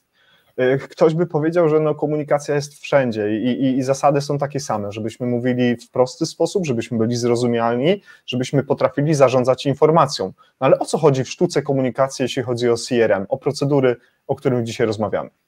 Panie kapitanie, może zaczniemy od pana. Bardzo proszę. To jest tak, że jeżeli mówimy o tej komunikacji, to przede wszystkim musimy rozumieć, że to jest dwukierunkowa wymiana informacji, to jest komunikacja. To nie jest jednostronne oznajmianie tego, co ja wiem, co chcę przekazać, tylko musimy być pewni, że informacja dotarła do naszego rozmówcy i została zrozumiana. Więc te procedury, o których mówi CRM, budujemy w ten sposób, a właściwie na bazie CRM-u budujemy nasze procedury w ten sposób, że jeżeli przeprowadzamy ustandaryzowany, bardzo ustandaryzowany briefing, taki, użyję tego słowa, no nieładnie mówić tym niż, ale chyba nie ma lepszych czasami słów niż z języka angielskiego, bo polski jest przepięknym budowania opowieści nadniemne Odprawa i tak dalej, ale niestety do robienia procedur angielski jest wspaniałym językiem, bardzo skondensowanym i przepraszam za to czasami, bo my niestety na co dzień w lotnictwie używamy tylko języka angielskiego, nawet latając w polskojęzycznej załodze. Ale chodzi mi o to, że mamy ustandaryzowane briefingi na kolejnych etapach. To są najczęściej takie rozwijalne akronimy, gdzie rozwijamy każdą literkę, żeby nie pominąć żadnego elementu. Pamięciowe, bardzo proste rzeczy, wspomagające nie tylko starszych panów, tak jak ja, kokieteria, ale generalnie chodzi o to, żeby usystematyzować pewien przepływ informacji. W określonej kolejności odpowiednia porcja wiedzy musi pójść i potem po takim przekazaniu informacji następuje powtórz, jak zrozumiałeś. Jeżeli otrzymam zwrotną odpowiedź, to nie jest gra w pomidor, prawda? Otrzymam odpowiedź, która mnie zadowala, to wtedy załatwiamy temat komunikacji, że zostało to w sposób właściwy zainicjowane i przeprowadzone. I to jest bardzo ważne, szczególnie w środowisku, to co kolega przed chwilą wspomniał, stresowej walki. Wy jesteście na polu walki, my jesteśmy na polu walki, deficyt czasu, napięcie, stres, adrenalina. Bardzo łatwo wyrzucić z siebie informację, która pójdzie w przestrzeń, nie zareaguje. Ludzie pod wpływem stresu, ja to obserwuję na symulatorze, ja spędziłem mnóstwo czasu przez te 30 ponad lat mojego latania w linii na symulatorze szkoląc. Musicie wiedzieć, jak wygląda symulator. To jest kopia 1:1 samolotu, kabiny samolotu, bardzo skomplikowana, która się rusza, szumi, huczy, stymuluje pewnego rodzaju przyspieszenie. No, tworzy środowisko pracy, o którym wy byście mogli marzyć, żebyście mieli podobne symulatory swoich różnych działań. Jak chcę mieć dym, naciskam guzik, dymie, chcę mieć turbulencję, proszę bardzo, jest turbulencja, grad, śnieg, wszystko mogę zrobić. Ale również w środku jest pot, łzy i krew, bo ci ludzie walczą o życie. Po 10 minutach zapominają, gdzie są. I teraz jak ja siedzę z tyłu, wiecie, że te książki, Aleks wspomniał o tych takim krytycznym etapie życia pilota, że tam po tych kilkuset godzinach ludzie się zabijają. To jest właśnie książka, która się nazywa Killing Zone, Strefa Śmierci. Jest polskie tłumaczenie tej książki. To napisał pilot, który po skończeniu swojej kariery skończył psychologię. To jest również, może i będzie mój plan na emeryturę, bo mnie brakuje instrumentarium, żeby pewne rzeczy opisać, które zobaczyłem na własne oczy. Ja jestem takim psychologiem, amatorem, ale ja widziałem takie rzeczy, których ludzie nie będący w tego typu środowisku nie uwierzą w to. Widziałem ludzi, którzy nie reagowali na bodźce wzrokowe, słuchowe, trzeba go było palnąć często, żeby jakby zwrócić na siebie uwagę. I to nie jest związane z tym, że ten człowiek był wyjątkowo odporny na wiedzę i po prostu zabijał go stres, tylko chodzi o to, że stres powoduje takie ograniczenie percepcji. Najpierw nam siada słuch, potem siada widzenie obwodowe i nagle nie zauważamy lampki mrugającej przed oczami.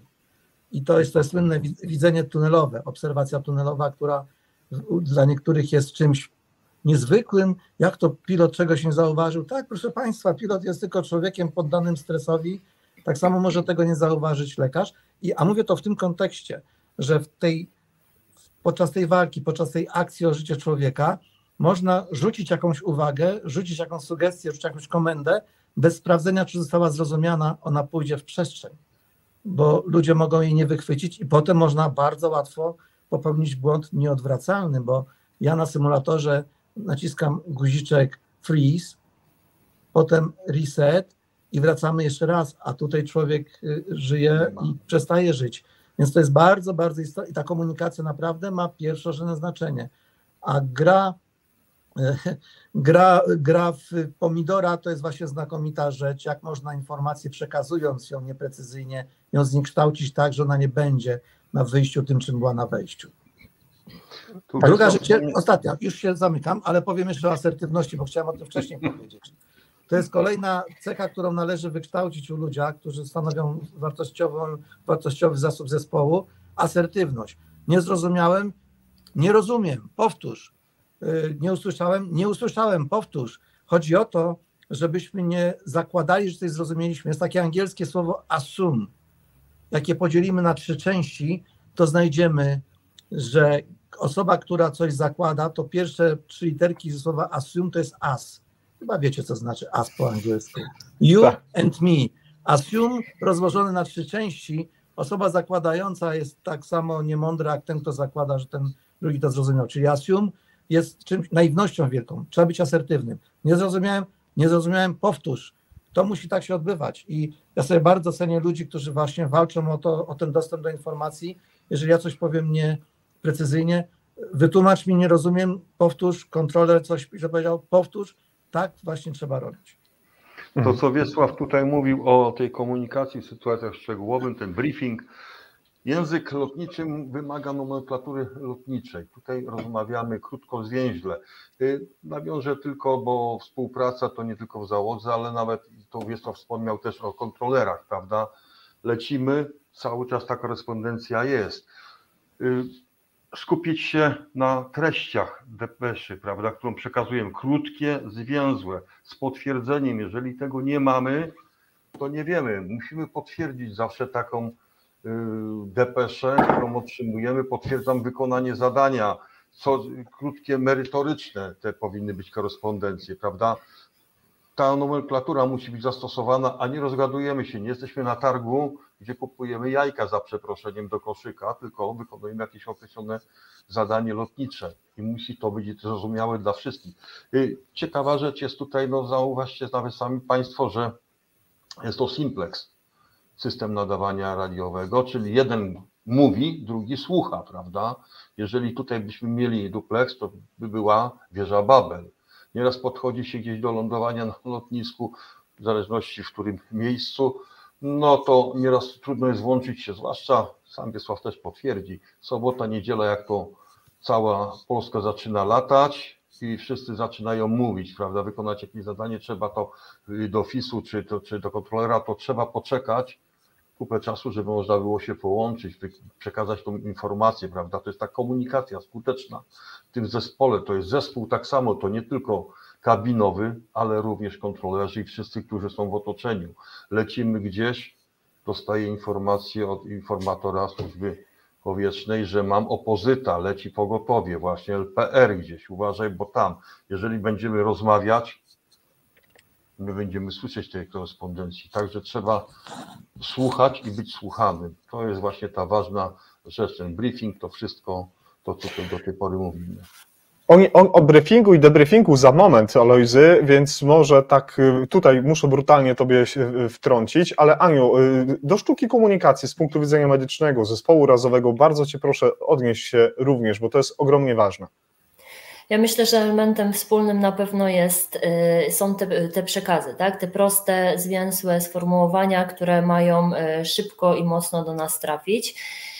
Pętle zamknięte jak najbardziej tak i to myślę, że co zauważają wszyscy medycy podczas szkoleń doskonalących, to, że one są coraz częściej wykorzystywane i że są coraz to bardziej popularne w naszym zawodzie i dobrze. I często takim przykładem a propos stosowania tych pętli zamkniętych jest takie: podaj 1 mg adrenaliny, ok, podałem. Natomiast istotne też na przykład, żeby powiedzieć o, nie wiem, lekach zwalczających lekarzowi, jeżeli się je podaje, a okazuje się, że na przykład on nie jest jeszcze gotowy do tego, żeby pacjentowi zabezpieczyć drogi oddechowe, bo wtedy możemy się gdzieś tam otrzeć o jakąś tragedię, więc te pętle zamknięte i te komunikaty są jak najbardziej istotne. Trochę liczyłam na to, że panowie tutaj powiedzą coś o tym sterylnym kokpicie. Strasznie mi się ten termin spodobał. Słucham? Mogę rozwinąć ten temat szybko, jeżeli pani Anna pozwoli mi, to żeby uzupełnić dosłownie chwilę. Sterylny kokpit jest zalecany przepisami, a właściwie nakazany przepisami. Raz mówi załodze kokpitowej, czyli pilotom z przodu, że od pewnej wysokości, przy pewnych manewrach nie wolno nam rozmawiać o niczym innym, jak tylko o tym, co robimy, w sposób jedynie proceduralny. A druga rzecz to jest taka, że nikt, naprawdę nikt nie ma prawa wejść do naszej przestrzeni w momencie, jak my to robimy. Nawet prezes mojej firmy nie ma prawa wejść do kokpitu podczas startu i lądowania samolotu. I to jest zapewnione przepisami i zdarzają się, możecie mi wierzyć lub nie, zdarzają się sytuacje tego typu, że się odmawia wstępu takiej osobie, bo mamy na przykład praktykanta na pokładzie, z którym lecę, który się uczy i osoba takiej wysoko postawiona osoba może doprowadzić do pewnych trudności w wykonywaniu obowiązków. Więc na tym polega ten sterylny. Koncentracja na zadaniu, wypowiadanie tylko rzeczy potrzebnych, bardzo skondensowany sposób. To jest też, uważam, bardzo fajnie, że pani Ania to powiedziała, bo rzeczywiście o tym nie wspomniałem, ale to jest wielka zdobycz zarówno przepisów, jak i takiej właśnie nauki współpracy w kokpicie i naszych procedur. Nie wiem, czy dobrze się przygotowałam, ale to jest ten pułap poniżej 3000 metrów, tak? Tak, my to raczej w stopach, bo my, pani Aniu, latamy po angielsku, czyli w węzłach mierzymy prędkość, w milach odległość, a w stopach wysokość. To jest całe szczęście, bo dzięki temu pilot może pełnić swoją funkcję, mnożąc i dzieląc przez 3 i nic więcej nie musi umieć. Więc to jest znakomita rzecz. Ale rzeczywiście poniżej 10 000 stóp, czyli 3000 metrów, nie wolno nam się zajmować niczym innym, jak tylko lataniem i rozmawiamy tylko na temat. I to jest fajne. Tak. Świadczy to, że piloci są wykształceni, umieją dzielić przez 3, mnożyć przez razy 2 i odejmować 10%. My z Alkiem mamy taką anegdotę odnośnie sterylnego kokpitu, kiedy kiedyś na nie wiem, 300 metrach wysokości lecąc awionetką pojawiły się jakieś problemy i Alek kazał mi zupełnie się nie odzywać, więc wtedy przekonałam się, czym jest ten sterylny kokpit, ale rzeczywiście nie byłam osobą, która mogłaby cokolwiek mądrego w tamtej sytuacji podpowiedzieć. Natomiast wracając do nas i do tego sterylnego kokpitu, jestem fanką tego określenia, zarówno w odniesieniu do sterylnego trauma roomu, sterylnej sali resuscytacyjno-zabiegowej, sterylnego przedziału i sterylnego wszystkiego.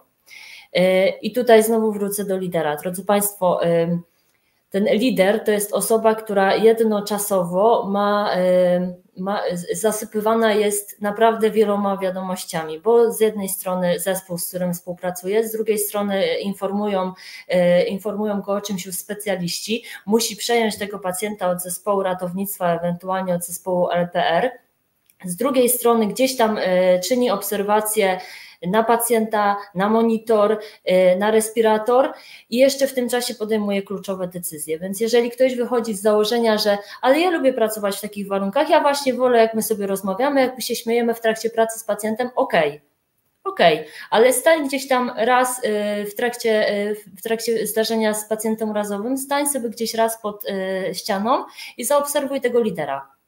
Zobacz, ile on rzeczy musi usłyszeć, ile on rzeczy musi zobaczyć i o ilu rzeczach kluczowych dla zdrowia i życia pacjenta musi zdecydować.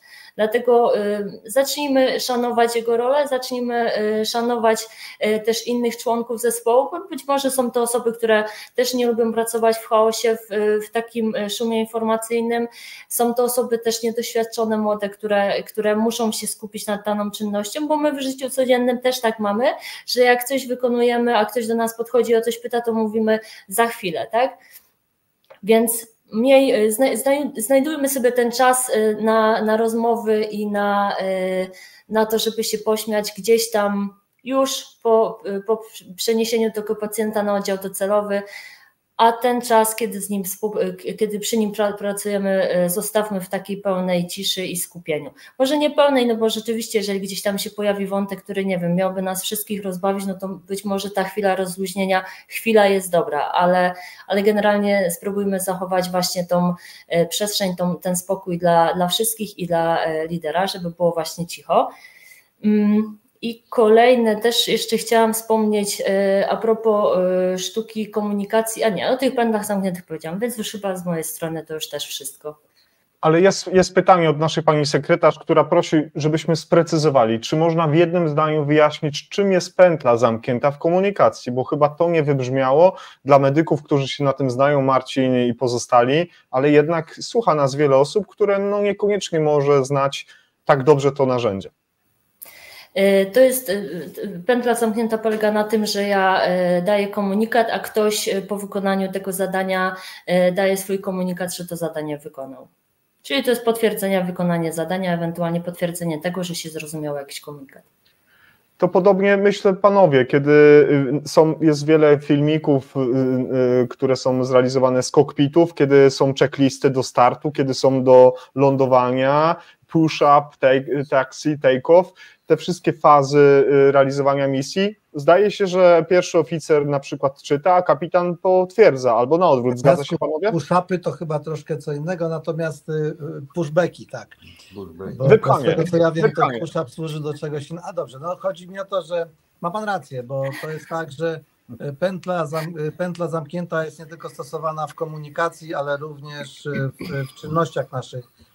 Nie jesteśmy uprawnieni, nie możemy przełączyć czegokolwiek, zmienić nastawienia czegokolwiek bez potwierdzenia przez kolegi, że poprawnie żeśmy to zrobili. I pętla zamknięta w tej formie działalności polega na tym, że tak jak dzisiaj na symulatorze moi przyjaciele, koledzy młodsi zdawali po raz pierwszy swój egzamin na tym samolocie, na którym ja teraz latam, musieli też to zademonstrować, że potrafią się w odpowiedni sposób komunikować. Na przykład jak otrzymali od kontrolera informację, że mają się wznosić do wysokości 10 000 stóp, to jeden z nich mówił, ustawiając 10,000 set, a kolega jego mówił 10,000 checked.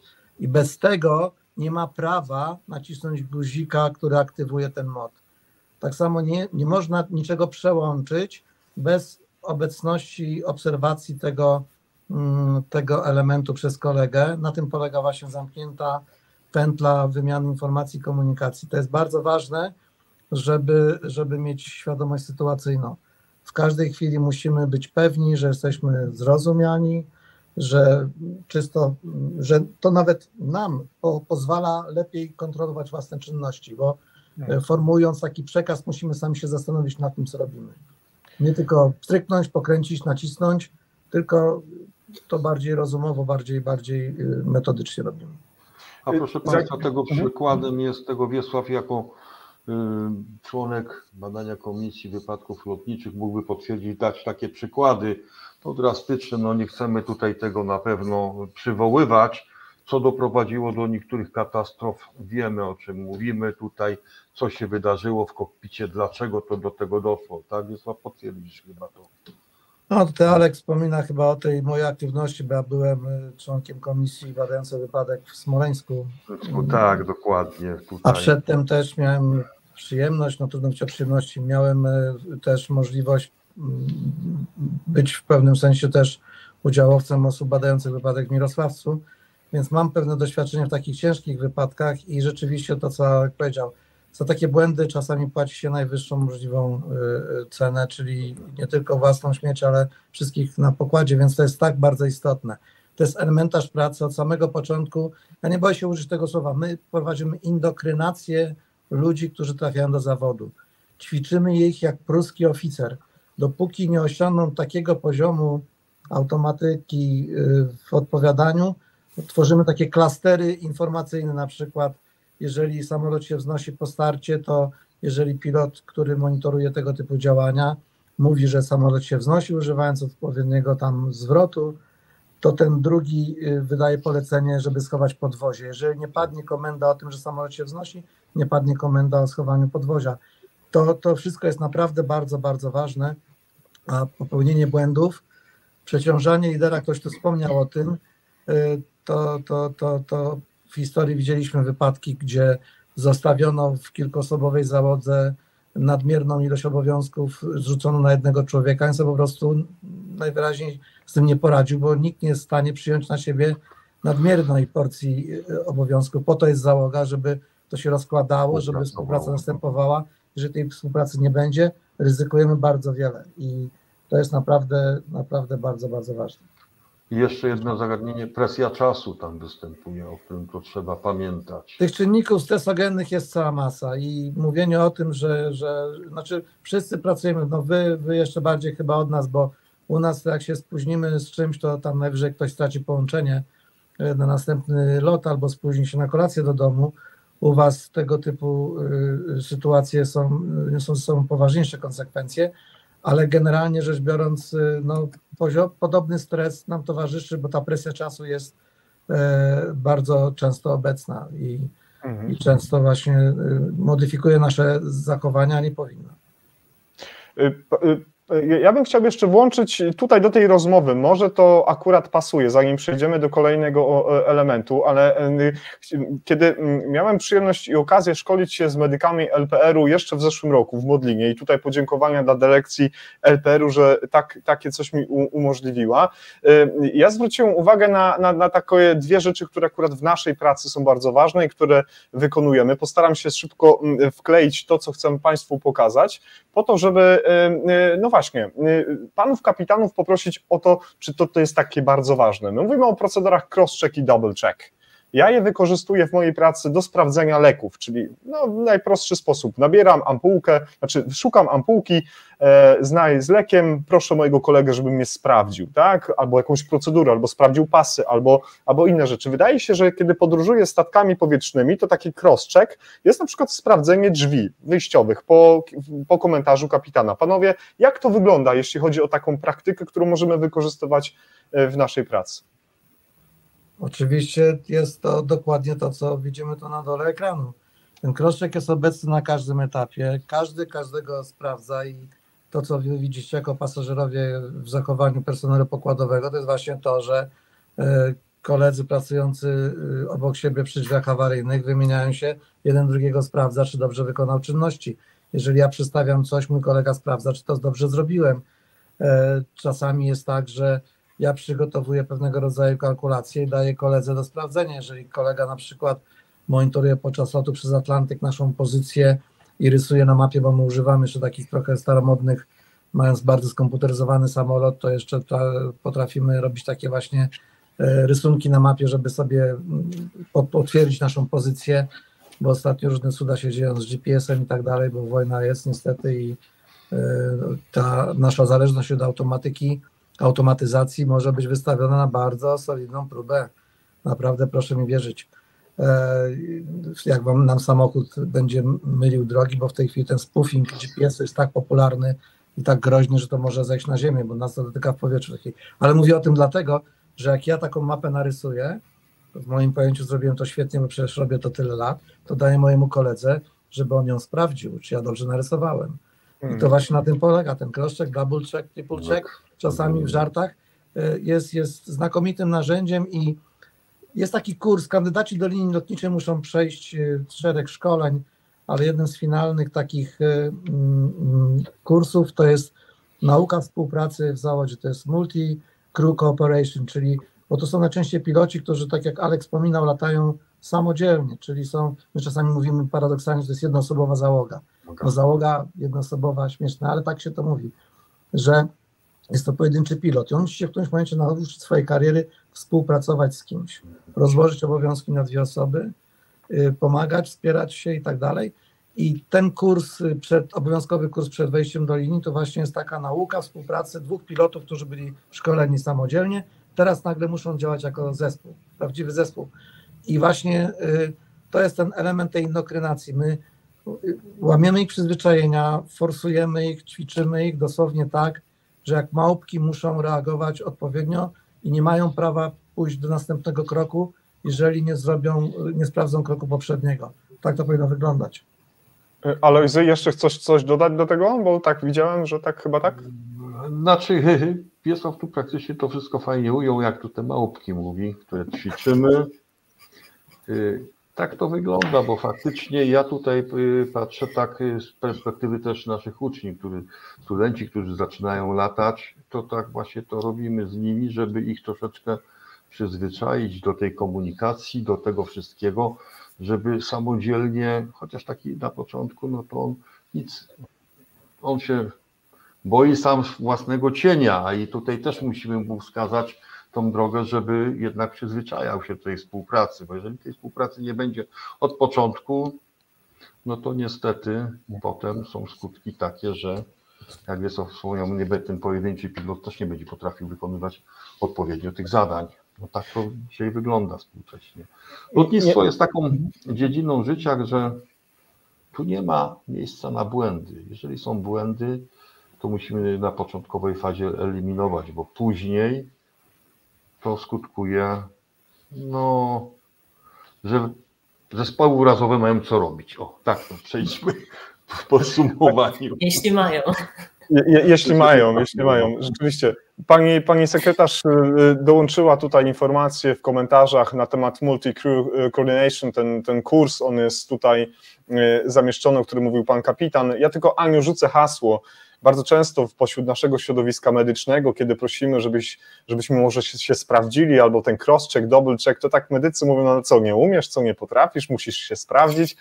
I tu chyba tak to trochę wygląda niekoniecznie. Musimy się chyba bić w piersi, jest sporo do zrobienia, prawda? Zostawiamy tu chyba bez komentarza, ale włożony kij w morowisko, mam nadzieję, jest. To jest to, co na początku mówiliśmy, to ego właśnie, to zostawiamy. Ale zobaczcie, płetwonurkowie sprawdzają jeden drugiego, schodząc pod wodę. Każdy płetwonurek sprawdza jeden drugiego, czy wszystko ma dobrze tam poprzykręcane, pozakręcane. I to jest właśnie taki, nie tylko lotnictwo, to bardzo wiele dziedzin, gdzie naprawdę jesteśmy poddani jakiejś próbie, korzystają z tego typu metod i lepszej metody nie ma.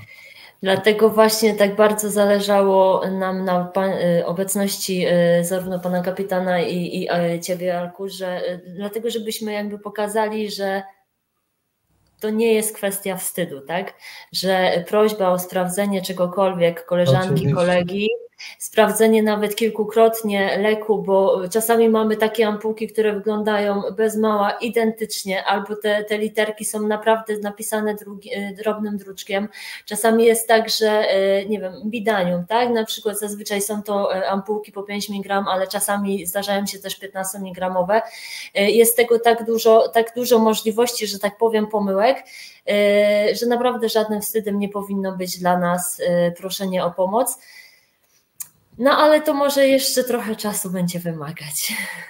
Ale mam nadzieję, że dzięki takim spotkaniom, rozmowom, kiedy zapraszamy do Entelive osoby, które piastują bądź piastowały zawody o tak ogromnie dużym zaufaniu społecznym, więc może tych nieprzekonanych przekonamy, że warto korzystać z tych narzędzi, które wywodzą się z CRM-u, a kolejnymi takimi narzędziami, o których warto mówić, o których mówią nasi koledzy i Tomasz Janus w Prehospital Blog, i Jakub Nele, i Krzysiu Kotliński, i właśnie Marcin Gbiorczyk, i Paweł Bednarenko, ratownik na Wyspach, i Marcin Wojcieszak również, i wielu innych. Nie chciałbym tutaj kogokolwiek pominąć. Są tak zwane checklisty.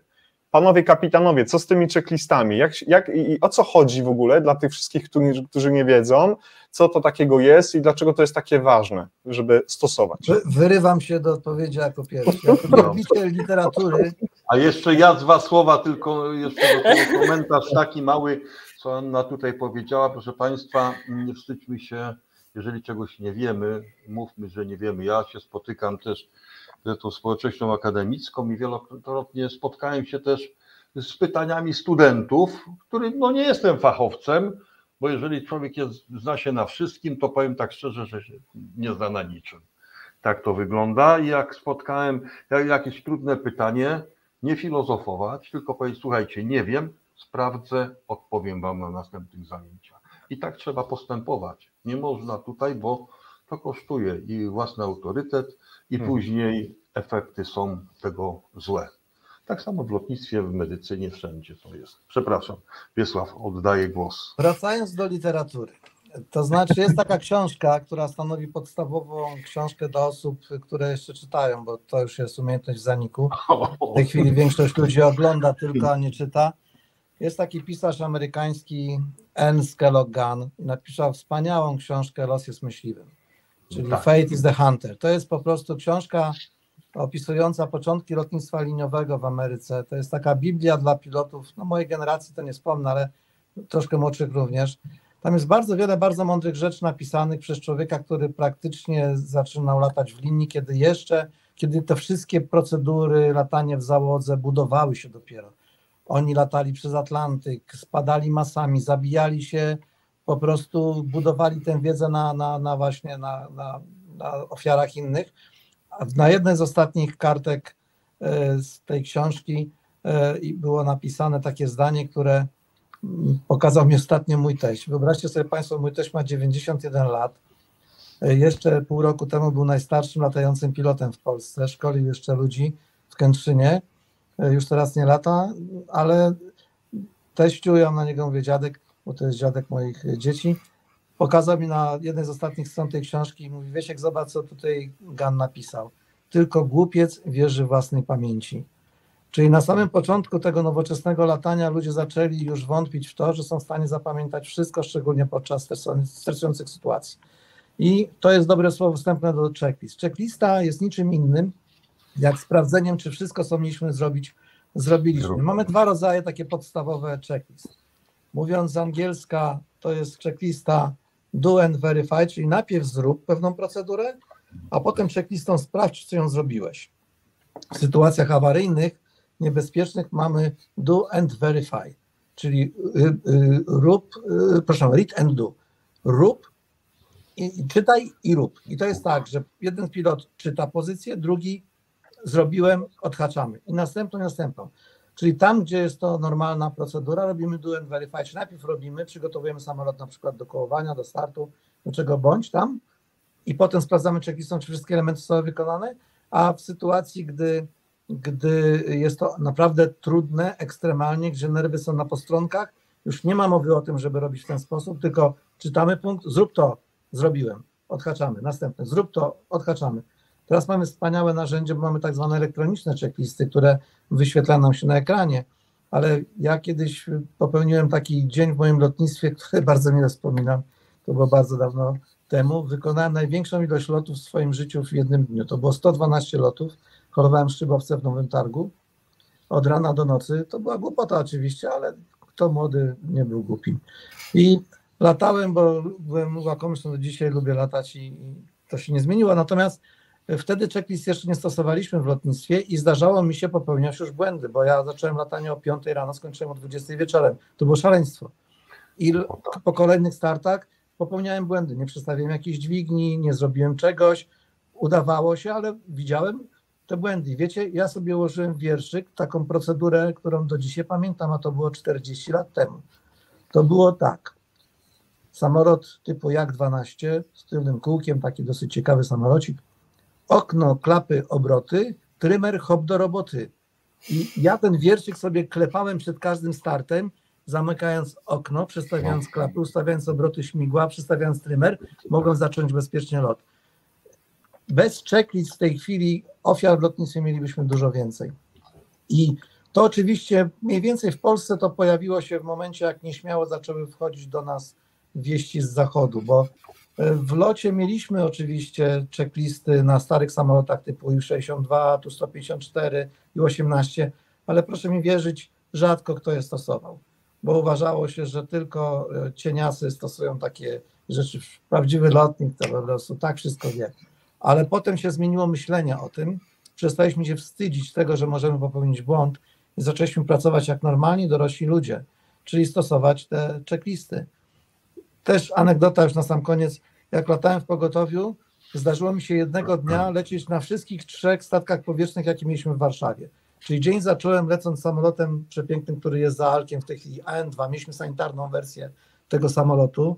Ja kochałem ten samolot i do dzisiaj kocham go miłością, naprawdę pierwszą wspaniałą, bo to była cudowna maszyna. Brzydki, ale dużo cienia dawał, fajnie się na tym latało, silnik 1000 koni, super.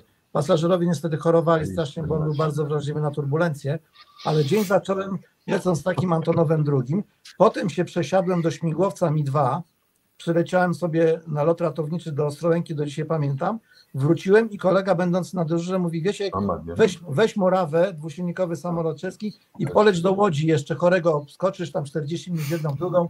I mówię, no dobra, no jeszcze zrobię. I startując do tej Łodzi, dałem pełen gaz i jadę tą Morawą po tym pasie i nie mogę wystartować. Dłużej się to dzieje niż zwykle, byłem już zmęczony, bo to cały dzień, no ale jakoś tam się oderwał, nie wypuściłem właśnie klap. I to był ten moment, kiedy ja już wtedy ostatecznie powiedziałem: Jedynak, nie czekaj na następne ostrzeżenie, tylko zrób krok do tyłu, weź to, co pan instruktor Andrzej Pazio, wspaniały, świętej pamięci człowiek, wspaniały, naprawdę wizjoner i cudowny instruktor, napisał te checklisty i zaczęliśmy wtedy używać checklist i do dzisiaj powiem szczerze, ja sobie nie wyobrażam, żebyśmy tych checklist nie używali. I wiem o tym, że te checklisty przechodzą właśnie i wiem, że na salach operacyjnych chyba się w tej chwili używa takich do choćby tam sprawdzania, czy nie zostawiliśmy czegoś. Czy nie zostało w organizmie. No, bo to potem się trzeba tłumaczyć w magazynie, że brakuje jakiś tam szczypczyk albo czegoś tam. No ale generalnie to jest bardzo dobre narzędzie i my tego używamy, naprawdę. Na nawet najprostszych operacjach nie bazujemy na pamięci. Są sytuacje pamięciowe, które wymagają szybkiej akcji. To nie wolno czytać, tylko pach, ale natychmiast sprawdzamy to checklistą. Także to jest ta siła tej checklisty i to jest bardzo, bardzo ważne. Tak, to jest bardzo ważne, to trzeba mieć w tym małym lotnictwie też, bo Wiesław wie, o czym będę mówił, takie sytuacje też mieliśmy. Piloci nie stosują, niektórzy w małych samolotach i później efekty są takie, kołuje na pas, ktoś zadzwoni, otworzy owiewkę, porozmawia, zapomnie zamknąć i potem efekty są takie, że trzeba sobie kupić nowy samolot. Tak jest. I wstawić staw barkowy na przykład. Właśnie takie sytuacje są, a jeszcze wracając do powieści mówił o Ganie, to ta książka właśnie takie pokora właśnie, ta książka o pokorze, szczęściu i mądrości życiowej przyrastającej z każdym lotem. To jest właśnie świetna książka, ten Los jest myśliwym. Tylko tutaj tam jest rzecz, którą Państwu dedykuję. Ten autor, narrator tej książki, Ernst Gunn, opisuje spotkanie z takim doświadczonym instruktorem, który go uczył latać na takim bardzo trudnym samolocie Douglas DC-2. I tam rolą pilota drugiego było również ustawianie klimatyzacji. I on biedny nie mógł sobie z tym nigdy poradzić. I przekazał mu taką bardzo mądrą życiową radę, którą radzę wszystkim stosować w życiu. Jak coś działa, nie psuj, nie dotykaj. I to jest właśnie to, jeżeli coś zrobimy, że to działa, nie zmieniaj tego, bo to działa, zostaw to, po prostu zostaw. Ale panie kapitanie, ja muszę zareagować, bo często jest tak w medycynie ratunkowej, w medycynie przedszpitalnej, kiedy mówimy o zmianach, to starsza generacja pracowników mówi o tym, tyle lat działało, po co zmieniać, zostawmy. Zmiana na lepsze jest bardzo potrzebna. Najczęściej niestety zmiany nie kończą się lepszym efektem. To jest ból. To bardzo... Zarządzanie zmianą to jest jeden z najtrudniejszych elementów zarządzania generalnie.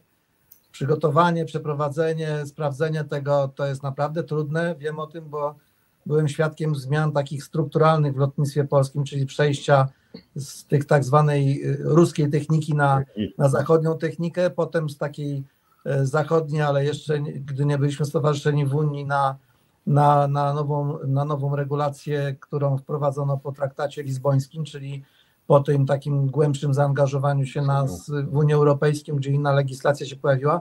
I to mi pokazało, że jednak to są naprawdę trudne tematy, zmiana takich procedur latami trwa, ale jest to ciekawe doświadczenie, bardzo ciekawe. Ale jedna taka ciekawość jeszcze, to Państwu powiem, co najważniejsze w lotnictwie jest dla pilota. Jeden z elementów, Wiesław, potwierdzisz chyba, że musimy mieć trytytki, prawda, i szkolenie z trytytki. Dawniej się mówiło, że trzeba było mieć kontrówkę, to był taki drut, którym się zabezpieczało śrubki, a teraz trytytka to rzeczywiście jest potęga lotnictwa. Co wy robiliście bez tych opasek zaciskowych, jak kiedyś nie było? Mieliśmy kontrówkę. Kontrówka to był taki odprężony drut miesięczny, którym się zabezpieczało nakrętki, żeby się od grań nie odkręcały. W tej chwili bylibyście Państwo zdumieni, co się dzieje. Możecie zobaczyć współczesne samoloty, które mają górną część skrzydeł zabezpieczone takimi srebrną taśmą. Ten duct tape. Tak. I niektórzy, czasami tam szefowa prosi, bo pasażer się boi, bo złuszcza się farba, jest kłopot, te skrzydła pracują, są laminatowe i się dosłownie tak uginają, w związku z czym pokrycie lakiernicze nie wytrzymuje i potrafi pęknąć i trzeba to zabezpieczyć przed wilgocią, więc się stosuje ten duct tape do tego i stewardesa mówi, pasażer się panikuje, ja mówię, dobrze, poproszę tutaj mi pokazać tego człowieka, ja mu to wszystko wytłumaczę i podchodzę do takiego, najczęściej jest to pan, panie nie przejmują się specjalnie, mają rację, bo są mądrzejsze od nas, natomiast taki pan mówi, proszę zobaczyć, czy to nie jest dla nas niebezpieczne. Mówię, proszę pana, duct tape został wymyślony podczas programu Mercury, Gemini, Apollo. To jest technologia kosmiczna. My stosujemy najnowsze technologie w tym procesie i stosowanie tej taśmy srebrnej jest właśnie emanacją tego naszego podejścia. To jest, proszę pana, technologia kosmiczna. I najczęściej taki człowiek patrzy na mnie i myśli, chyba ze mnie kpije, ale ja poważnie mu to mówię, bo to jest szczera prawda. Proszę Państwa, pampersy, rzepy, teflon, duct tape to jest technologia kosmiczna. Mój dobry przyjaciel mówi na duct tape taśmę nagada, bo wiecie, krokodylom się też to zakleja. Tak, oczywiście. Panie kapitanie, miałem jak dotąd 3 razy okazję lecieć Dreamlinerem, ale obiecuję, jak zobaczę kiedyś pana, jak pan będzie wychodził z kokpitu, będzie miał pan w kieszeni trytytki i taśmę nagada, to podejdę i zapytam, co... Nie zobaczy mnie pan z czymś takim, ja to robię bardzo dyskretnie. I w torbie nosi. Poza tym robię to, żeby to robili technicy. Ja się zajmuję, to jest właśnie ten limit of expertise, tam jest taka książka genialna, która o tym mówi, ja znam dokładnie granice swoich kompetencji, ich nie przekraczam. To jest moje motto życiowe. Dobrze, to wiem, co następnym razem wrzucę do bagażu podręcznego, będzie taśma nagada. Ale już w tym temacie nie mówimy, bo ludzie przestaną latać. Nie, niech zaczną właśnie. Nie, musimy też pewne mity tutaj rozwiewać. Faktycznie niedawno było zdjęcie, chyba jeden z low costów, chyba Wizz Air miał takie zdjęcie, że panowie naklejali taśmy nagada, a chodziło właśnie o powłokę. Drodzy Państwo, zanim wejdziemy w temat briefingu i debriefingu, to ja bym bardzo szybko, dosłownie szybko, bo ten temat jest dosyć popularny i on jest aktywnie prowadzony, znaczy realizowany w SOR-ach somatycznych, urazowych. Ale pan, panie kapitanie, mówił o tym wywiadzie z Anią, o akronimach. Akronim FORDEC został opracowany już w latach 90. i Lufthansa i ten German Aerospace Center maczały tutaj w tym swoje fachowe dłonie czy palce. Dlaczego te akronimy są takie dla nas ważne? Panowie, ja je przytoczę, co się tam pod nimi kryje, ale może kilka zdań na temat akronimów. Chodzi o to, że człowiek jest jednostką ułomną i niestety nie wszyscy mają talent do zapamiętywania pewnych ciągów, sekwencji, numerów i tak dalej. I stąd pojawiły się akronimy, mnemoniki i takie inne rzeczy.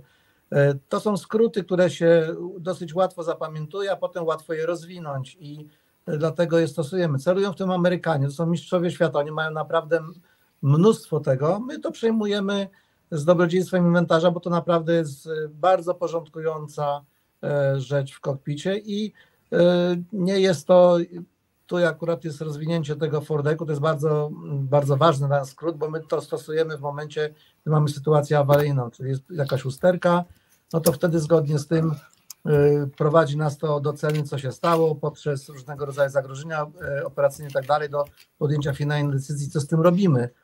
Potem mamy tak samo skróty związane z tym, że informujemy personel pokładowy o tym, co się stało w sposób uporządkowany, żeby przekazać informację taką, jaką muszą dostać, czyli co się stało, co z tym zrobimy, ile macie czasu i jakie mogą być tego konsekwencje, więc tego typu rzeczy są bardzo istotne i bardzo ułatwiają życie. To w małym lotnictwie też są bardzo stosowane często takie akronimy. Tak. I mówię, mnemoniki również, jeżeli komuś to pomaga, trzeba stosować i tyle. No. Aniu, jeszcze chciałaś 2 słowa odnośnie checklist w SOR-ze urazowym. Proszę uprzejmie.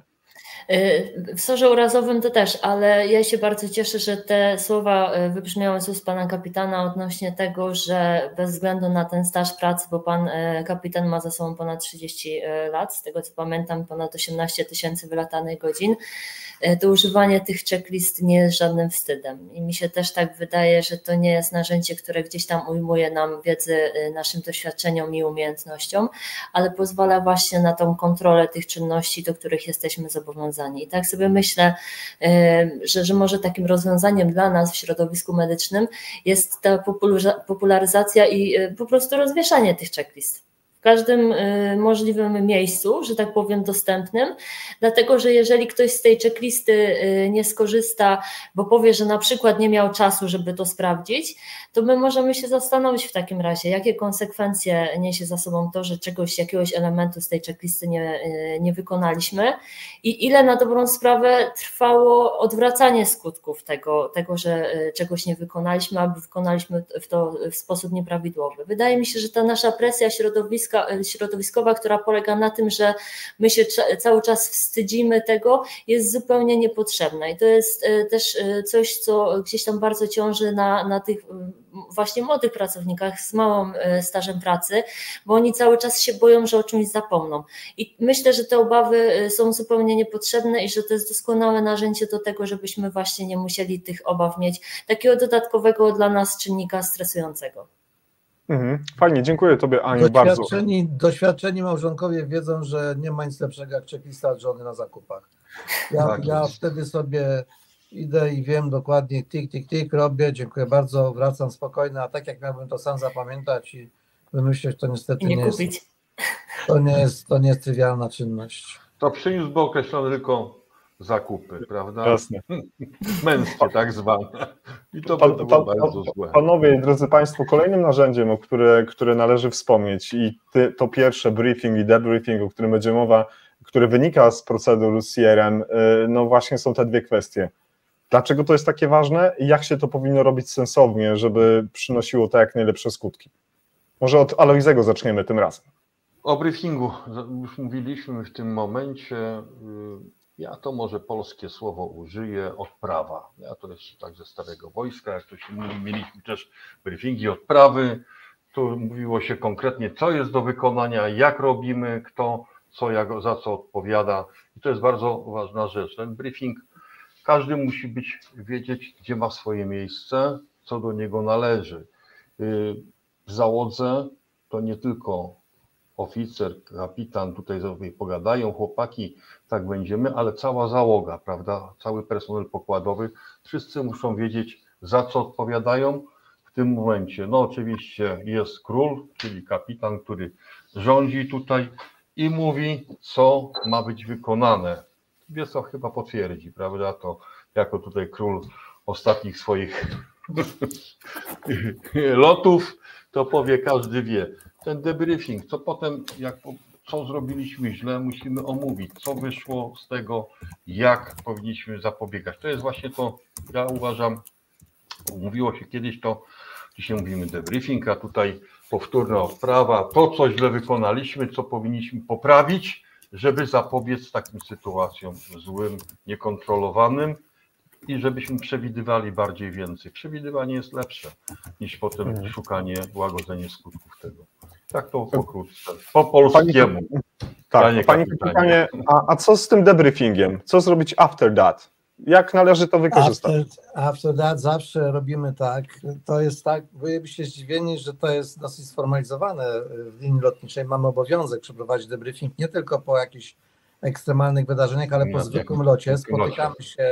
Spotykamy się z załogą i wymieniamy się uwagami. To znaczy raz, że prosimy o taką samą ocenę tego lotu, że jeżeli ktoś ma na przykład jakieś tam refleksje związane z tym, jak ten lot wypadł, to w tym momencie jest dobry moment, żeby powiedzieć. Zwracamy sobie nawzajem uwagę, jeżeli nam się coś nie podobało w pracy, omawiamy, ale generalnie to jest bardzo dobry moment na to, żeby omówić to, co się wydarzyło, to, co Alek powiedział. Nawet po sesji szkoleniowej dzisiaj koledzy zdawali bardzo ważny egzamin dla siebie, przez 2 tygodnie się uczyli latać na samolocie nowym dla siebie i jak zakończyliśmy ten egzamin, to moim pierwszym pytaniem było, jak oceniacie ten egzamin, jak on wam poszedł? Bo to jest znakomita rzecz, taka samoocena jest kolejnym etapem samorozwoju. Jeżeli jesteśmy w stanie ocenić siebie, próbować, bo niektórzy powiedzą, to nie będzie obiektywna ocena. Nie będzie bardziej subiektywna nie będzie bardziej obiektywna niż naprawdę subiektywizm, no to jest trudna rzecz. Kiedyś taki sędzia, z którym prowadziłem zajęcia, jak uczyliśmy tam ludzi badania wypadków lotniczych z prokuratury i z tego grona sędziowskiego, mówił mi, że najtrudniejszym jego zadaniem jako sędziego jest dopuszczenie dowodu z zeznania, bo zeznanie z zasady jest subiektywne, a dowód musi być obiektywny, więc on obiektywizuje subiektywne opinie. To jest takie bardzo ładne sformułowanie. I teraz tak, jeżeli jestem w stanie sam siebie ocenić i poddać analizie to, co zrobiłem, to jest fantastyczne. Mamy superego już takie freudowskie, prawda? Już możemy fajnie to powiedzieć. Jeżeli mamy odwagę wystąpić z tym publicznie wobec zespołu, to już jest znakomity dowód na to, że jesteśmy dobrze przygotowanym człowiekiem do pracy w zespole. Bo jeżeli powiemy, jak powiedział Alek, jestem królem Julianem, tak? I'm the best, tak? Co chcecie? To teraz powiedzcie, ty źle, ja cudownie. To tak się nie robi. Po prostu musimy sobie wytłumaczyć, jak ten lot nam przeszedł, podziękować za rzeczy dobre, omówić rzeczy niedobre, ale nie po to, że do ukarania, po premii i tak dalej, tylko w następnym locie postaramy się zrobić to lepiej, wyciągniemy z tego wnioski, uczmy się, jesteśmy w ciągłym procesie, jak ktoś o tym zapomina, to niech zmieni robotę, idzie gdzieś dalej, gdzie będzie sobie mógł takie rzeczy robić bezkarnie. Jeżeli pracujemy w zespole, musimy ciągle się doskonalić, ciągle wzmacniać sobie te cechy, które pozwalają nam być takim wartościowym członkiem zespołu. Briefing to jest właśnie próba zbudowania zespołu, podział odpowiedzialności, to co Alek bardzo dobrze powiedział, to jest bardzo ważne, a debriefing to jest właśnie omówienie tego, co się zdarzyło. I obowiązkiem naszym jest, wy bardzo często, przepraszam za wy, ale dzielę tak trochę, wy pracujecie w dużo, są bardzo traumatyczne rzeczy. Ja wiem, że ja widziałem rzeczy w życiu, których normalny człowiek nie powinien oglądać, tak? Ofiary wypadków lotniczych, czasami to byli ludzie, których znałem. Ja ich widziałem w takim stanie, to mi się czasami śni. Nie jestem człowiekiem takim, że no, wiem, tą robotę ktoś musi zrobić, ja to wybrałem, ja to jakoś zniosłem, ale wiem o tym, że taki debriefing można również rozumieć w ten sposób, żeby odtraumatyzować ludzi, którzy są świadkami. Przecież wy na co dzień obsujecie ze śmiercią, z tragedią ludzką. Ja sobie nie wyobrażam w ogóle, że, znaczy wiem jak to wygląda, wiem, że jesteście pozbawieni wsparcia psychologicznego, tak samo jak ja jako członek Komisji Badania Wypadków Lotniczych byłem pozbawiony tego. My żeśmy robili z chłopakami takie tak zwane spontaniczne wyjście na piwo. Po jakimś ciężkim wypadku, jak chłopaki przyjechali z terenu, to wyciągaliśmy ich, żeby pogadali, żeby opowiedzieli, żeby trochę odeszli od tego stresu, a przecież wy macie to na co dzień i taki debriefing to nie jest tylko techniczne opowiedzenie, ale potem nawet może być drugą częścią tego, to jest właśnie to, żeby spróbować no, rozluźnić się w taki sposób, nie mówię piciem alkoholu, bo to często jeszcze bardziej nas traumatyzuje, jak nie, ale rozmowa z bliskimi ludźmi, którzy cię rozumieją, poskarżenie się, czasami zapłakanie. Ja widziałem dorosłych mężczyzn, którzy płaczą, wierzcie mi, i samemu też mi się zdarzyło takie coś, że płakałem nad szczątkami człowieka i jeżeli mam kogoś, kto to rozumie, że ja nie jestem mięczakiem, tylko potrzebuję takiego wsparcia w tym momencie, żeby ktoś podszedł, nawet mnie zasłonił, poklepał po plecach, przytulił, ja się tego nie wstydzę. To jest bardzo ważne i debriefing również temu może służyć, że ktoś może przeżyć pewne sytuacje tak głęboko, że trzeba mu pomóc wrócić do tego stanu, który pozwoli mu podejść jeszcze raz, żeby nie rzucił zawodu na przykład. To jest możliwe. Jeżeli można, tutaj taka nachodzi mi myśl, a jak to jest właśnie w zespołach urazowych? Czy wy macie taki debriefing później, czy odprawę wcześniej, znaczy briefing, a potem debriefing przed wyjazdem, znaczy podjęciem dyżuru? No właśnie do Państwa to też, bo właśnie to jest ciekawa rzecz. Jak tutaj się w ratownictwie medycznym odbywa? My briefingi mamy zawsze. I tutaj chylę czoła dla naszych specjalistów, bo 3 lekarzy z naszego zespołu lata w LPR-ach. Być może jest to właśnie jakby pokłosie tej pracy w lotniczym pogotowiu. I to są te takie właśnie dobre nawyki, dobre praktyki, które przekazują na przykład swoim rezydentom, a ci z racji tego, że są młodzi i wspaniali, jeszcze bardziej to rozwijają. I te briefingi funkcjonują u nas i są zawsze. To nie jest w określonym miejscu, w określonym czasie. Czasami briefing trwa 5 minut, czasami 10, czasami 15, w zależności od tego, ile tego czasu potrzebujemy. Takim właśnie bardzo cennym narzędziem dla nas, jeżeli Jacku mogłabym prosić o pokazanie tej tablicy, jest Oczywiście. taka tablica, która znajduje się u nas w sali resuscytacyjno-zabiegowej, czyli w takim naszym Trauma Room. Ja rozumiem, że nie udało się odwrócić. Jest druga wersja. Aniu, zyskuj na czasie, za chwilkę ją dostaniesz. Dobra, ja już może właśnie zacznę mówić o tej tablicy. Z jednej strony odnosimy się do tego akronimu bardzo popularnego u nas w ratownictwie. To jest właśnie taki standard, według którego przekazywany jest pacjent urazowy i zapisujemy te informacje na podstawie tego, co zostało nam przekazane telefonicznie od zespołu.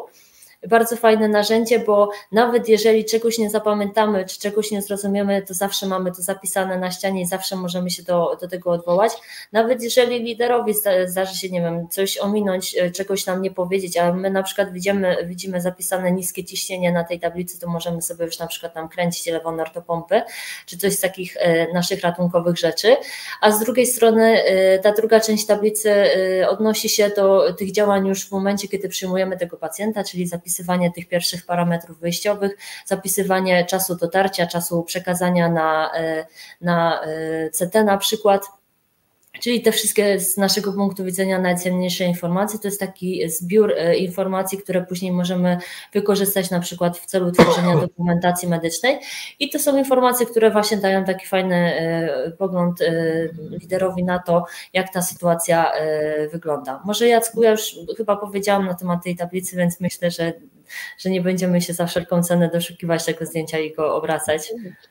One będzie za chwilkę. Faktycznie, drodzy Państwo, co się uparam z PDF-em, to mi albo wychodzi za mały, albo wychodzi za duży, więc przepraszam, tutaj ja jestem czasami strasznym ignorantem, jeśli chodzi o komputery, Aniu, wybacz, ale okay.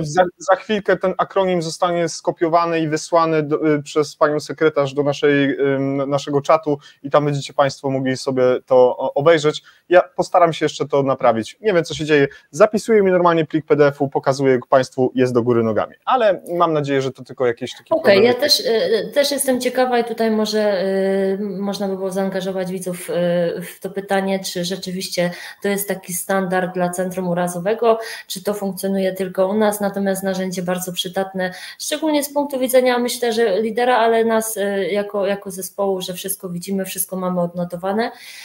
No i też właśnie to, że w trakcie wszystkich kluczowych interwencji przy pacjencie możemy to zapisać na tablicy i wtedy mamy ogląd na to, czy zostało i co zostało wykonane. W odniesieniu do debriefingów, to jest właśnie u nas taki mały problem, bo zazwyczaj w strukturach pracy SOR-u nie ma czasu na to, żeby ten debriefing przeprowadzić. O, jest tablica, okej. Cieszymy się. To tak jak Państwo widzicie po lewej stronie admin, czyli przekazanie pacjenta te informacje, które uzyskujemy jeszcze na etapie tych telefonów od zespołu ratownictwa, ewentualnie od LPR-u. No i ta druga część, czyli te informacje, które zapisujemy już w trakcie, czyli kiedy pacjent do nas wjeżdża, fajne narzędzie, możemy później właśnie sobie wszystkie te informacje mieć takie same, zarówno my lekarze, zarówno my ratownicy, jak i lekarze, tworząc dokumentację. No i to jest taki też ogląd na tą sytuację w trakcie wszystkich czynności. Okej, myślę, że już. Od razu Sergiej pyta, pytania za chwilkę, drodzy Państwo, zostały 2 wątki, ale jak już jesteśmy tutaj, czy Aniu, pytanie, czy przewidujecie rekordera w zespole? Podejmujemy takie próby. Ja przyznam się szczerze, że nieraz sama wychodzę do tej roli i wcale to nie jest prosta czynność, żeby właśnie pokazać, że to jest fajne, tak? Że jeżeli później mamy te wszystkie informacje, że tak powiem kolokwialnie w kupie, więc czasami sama wychodzę do tej roli, czasami, że tak powiem, zatrudniamy do tego na przykład praktykantów, ale myślę, że to jest bardzo, bardzo fajna czynność i bardzo potrzebna dla nas wbrew pozorom. Okej, świetnie, bardzo dziękuję. Okej, ale jeszcze mogę ten debriefing? Tak, proszę. No właśnie, to jest ten problem, który my chyba mamy właśnie w strukturach pracy SOR-u, że zazwyczaj nam tego czasu brakuje, bo nawet jeżeli jeden pacjent ciężki, urazowy nam wyjedzie, to za chwilę na jego miejsce pojawia się następny. Więc czasami rzeczywiście nie ma miejsca na to, żeby ten debriefing przeprowadzić. Czasami to się opiera tylko po prostu na jakichś takich pytaniach gdzieś tam zadawanych przelotem, czy wszystko było w porządku, czy wszystko jest ok, czy mogliśmy coś zrobić inaczej. Więc to jest ten problem, myślę, że każdego jednego SOR-u, że jednak zazwyczaj brakuje na to czasu. Natomiast rzeczywiście tutaj panowie dobrze powiedzieli o takiej przestrzeni emocjonalnej, że jednak potrzebujemy czasami widać jest po nas, że gdzieś tam ta sytuacja nas zaboli, że pacjentka była młoda, że pacjent był młody, że na przykład przyjdzie ktoś z rodziny, zapyta się, co się dzieje z pacjentem, a my już wiemy, że ten pacjent nie żyje na przykład. Są takie ciężkie, emocjonalne dla nas sytuacje i wtedy się okazuje, że jednak każdy gdzieś tam jakiś swój komentarz dorzuci, bo musi po prostu trochę zejść z tych emocji. Dziękujemy bardzo. Dziękujemy, Aniu, za te kwestie. Jesteśmy teraz, panowie, na etapie, jednym z narzędzi CRM, o których jest mowa, bardzo blisko pana kapitana, który obecnie jest w Londynie i jest po całodniowym szkoleniu praktycznym. I właśnie te kwestie proceduralne, te symulacje wysokiej wierności, te ćwiczenia praktyczne, treningi praktyczne, praktyczne nauki procedur, bo to jest bardzo ważne, teoretyczne i praktyczne. Jak bardzo ważne jest to z punktu widzenia CRM, panie kapitanie? Można powiedzieć odwrotnie, czyli nie tyle pod kątem CRM, tylko jak CRM jest ważne dla takiego treningu, bo CRM stanowi taką bazę do tego, żeby zrozumieć, że bez zrozumienia zasad nie będziemy dobrze pracować z tymi procedurami. Natomiast rzeczywiście, powiem szczerze, współczesne lotnictwo dało nam te narzędzia w postaci symulatorów. To są rzeczy, które również popularnie nie są zbyt dobrze znane, ale możecie mi Państwo wierzyć, że współczesne symulatory mają taką dużą wierność w stosunku do oryginału, że prowadzimy specjalny rodzaj treningu, to się nazywa Zero Flight Time Training, czyli trening z zerowym czasem w powietrzu. Piloci po symulatorze pierwszy swój lot na prawdziwym samolocie odbywają pod nadzorem oczywiście instruktorów, ale na prawdziwym samolocie z pasażerami. Nie ma czegoś takiego jak loty szkolne. W związku z czym to jest taka wierność odtwarzania tych wszystkich sytuacji.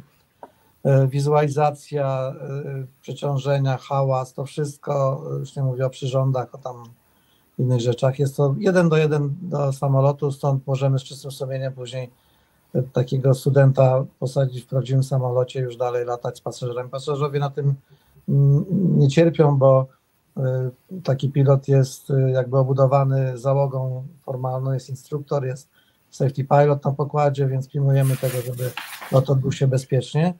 Natomiast te ćwiczenia praktyczne i nauka procedur to jest od samego początku, czyli na początek to są bardzo proste narzędzia, czyli my na to mówimy Paper Tiger, to jest taki mock-up, makieta kabiny samolotu z papieru, z tektury, zdjęcie. I najpierw przy takim bardzo prostym elemencie piloci uczą się, tak jak powiedziałem, co się spodobało Alkowi, jak te małpki właśnie w odpowiedniej sekwencji klikać, pewne rzeczy nazywać je, pokazywać ich położenie, bo to jest bardzo ważne i to się robi do momentu, aż osiągną taką biegłość, żeby wpuścić ich na urządzenie droższe, czyli na jakiś komputer już, który kosztuje trochę więcej, licencja jego kosztuje i tak dalej. A potem finalnie na symulator, który już jest bardzo drogim elementem i tamte minutki to już są konkretne wartości euro i stąd też tamten trening musi być bardzo efektywny. Natomiast rzeczywiście po dobrym przygotowaniu wstępnym, jeżeli chodzi o zasady CRM-u, to te szkolenie praktyczne jest później dużo prostsze i później w drugą stronę, bo my mamy okresowe szkolenia CRM, raz do roku musimy taką sesję przejść, to na bazie tych naszych procedur, treningów i tak dalej, możemy później sobie ładnie te zajęcia przeprowadzić, omawiać wszystkie konieczne elementy, bo przecież na symulatorze ćwiczymy te cechy, które później podlegają ocenie przy szkoleniach CRM, przy sprawdzianach CRM. Każdy nasz egzamin, tak jak dzisiaj koledzy zdawali swój egzamin, dostaną wpis do licencji i będą mogli latać na wspaniałym, pięknym samolocie Dreamliner, to równocześnie zdają taki sprawdzian operatorski, operatora, czyli linii, która ją zatrudnia, gdzie jednym z elementów jest ocena pod kątem właśnie współdziałania według zasad CRM. Jest 5 pozycji, które ja muszę tam ocenić, czy oni spełniają kryteria, czy nie. Bo my w tej chwili pracujemy nad budową kompetencji w linii głównie. Sprawdzamy te kompetencje, czy są stosowane w praktyce, ale najpierw je budujemy i oceniamy, czy te tworzywo, które tworzymy, bo to jest tak, jakbyśmy budowali z tego błota takiego golema, i lepimy tego pilota dojrzałego i tam, gdzie ma braki, wzmacniamy ten trening, wskazujemy mu drogę dojścia do zgodności. To jest bardzo, bardzo ciekawa rzecz, powiem szczerze, jak z takiego kopciuszka w prawdziwą królewnę się przeistacza ten nasz kandydat, który po miesiącu obróbki z krawaniem takim naprawdę, to jest ciężka praca z jednej i z drugiej strony oczywiście, ale na koniec widzimy człowieka, który tak jak dzisiaj miałem wielką przyjemność, proszę mi wierzyć, wielką przyjemność obserwować, jak sobie ci młodzi chłopcy radzili znakomicie z samolotem i z procedurami. To jest taka fajna satysfakcja, że nasza praca przynosi taki efekt na koniec. Także oczywiście. Ale powiem też coś bliskie sercu Alkowi, bo na lotnisku, gdzie ten mój mały samolocik przebywa i Alek tam lata na swoich samolotach, kolega, który prowadzi tam działalność jako instruktor, wspaniały nasz przyjaciel Arek, stosuje symulatory, takie powiedzmy nie tak doskonałe jak nasze, ale do takiego treningu na małych samolocikach.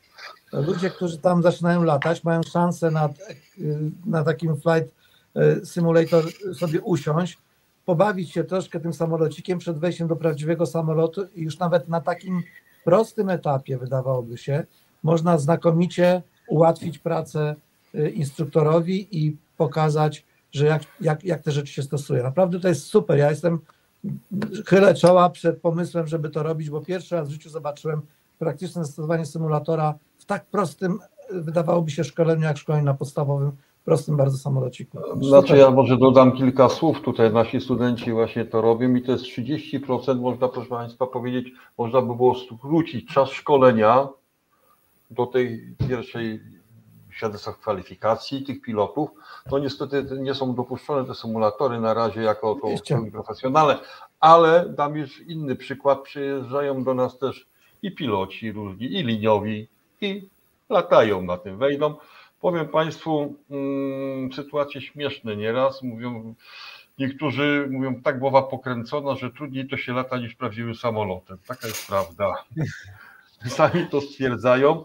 Jeszcze jedna taka rzecz tutaj do tych właśnie sytuacji ćwiczenia i tak dalej. Jesteście Państwo nieraz na pokazach lotniczych. Byliście na pewno gdzieś nieraz na jakiś show i widzicie, że po lotnisku chodzi 4-5 facetów, jeden koło drugiego, zaczynają się kręcić głowami i tak dalej, chodzą.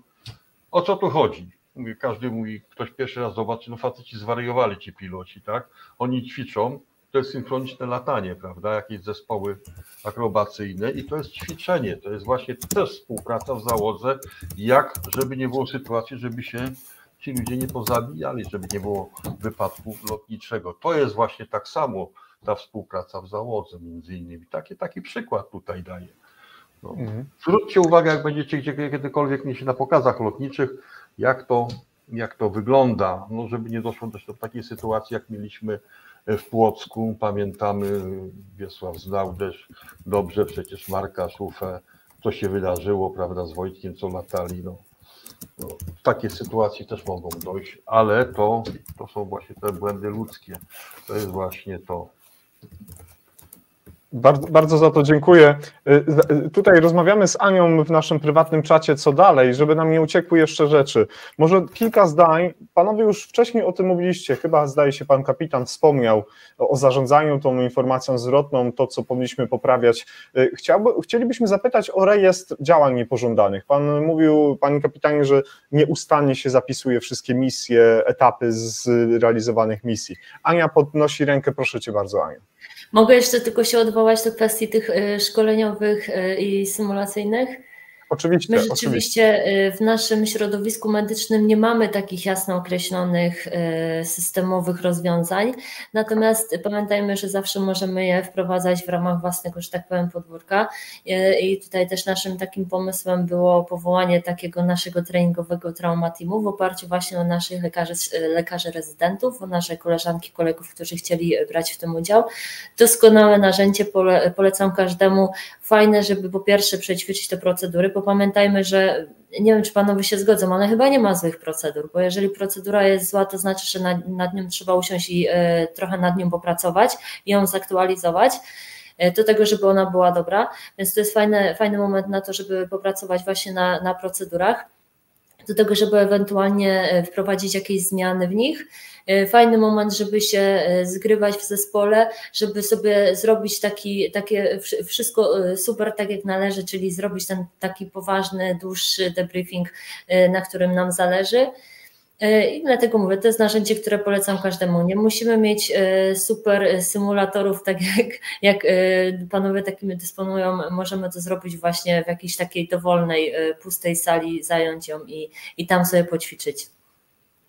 No proszę Państwa, ja tylko tak wspomnę, u nas na uczelni, gdzie też zaczynamy szkolić ratowników medycznych, prawda, otworzyliśmy ten kierunek i jest i pielęgniarstwo, mamy centrum szkolenia, prawda, jest fajna stół operacyjny, jest człowiek, komputer i możemy rozbierać tego człowieka na części. No, ja się na tym nie znam dokładnie, nie będę tutaj, to jest centrum profilaktyczne, tam uczenia Centrum właśnie. Symulacji.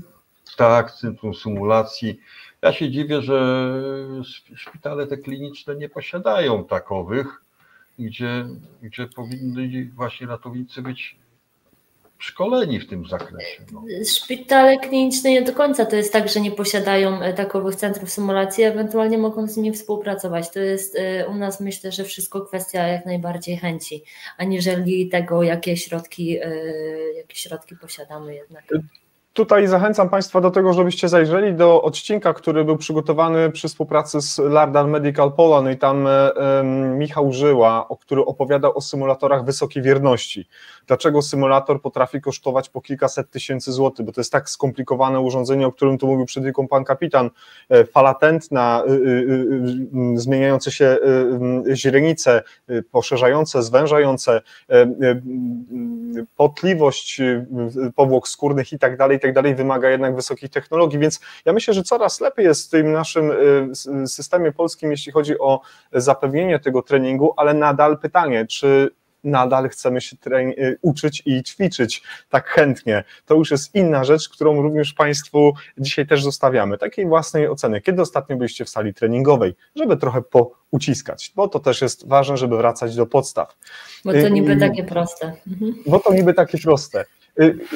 Chcielibyśmy jeszcze dotknąć tematu rejestru działań niepożądanych, to co powiedziałem wcześniej, może wróćmy jeszcze do tego, a Państwa już zachęcam do tego, żebyście przygotowali pytania do naszych gości. Jeżeli one się pojawiły wcześniej, bardzo proszę, żeby one się pojawiły raz jeszcze, będzie mi po prostu prościej je zamieścić na ekranie. Panie kapitanie, to jak z tym rejestrem jest albo być powinno? Jest. To znaczy, ta nazwa nie jest, powiedzmy, obowiązująca w mojej dziedzinie działalności, ale rzeczywiście coś takiego jest robione po analizie, który jest poddany każdy lot. Wychodzą sytuacje, są zidentyfikowane sytuacje, które są niepożądane i muszą być skorygowane, prawda? Budujemy, w zależności od tego, na ile jest to poważna sprawa, ale generalnie, jeżeli mówimy o obróbce statystycznej, pojawiają się takie okresowo przedstawiane statystyki, gdzie w sposób naukowy badamy trendy pewnych zachowań.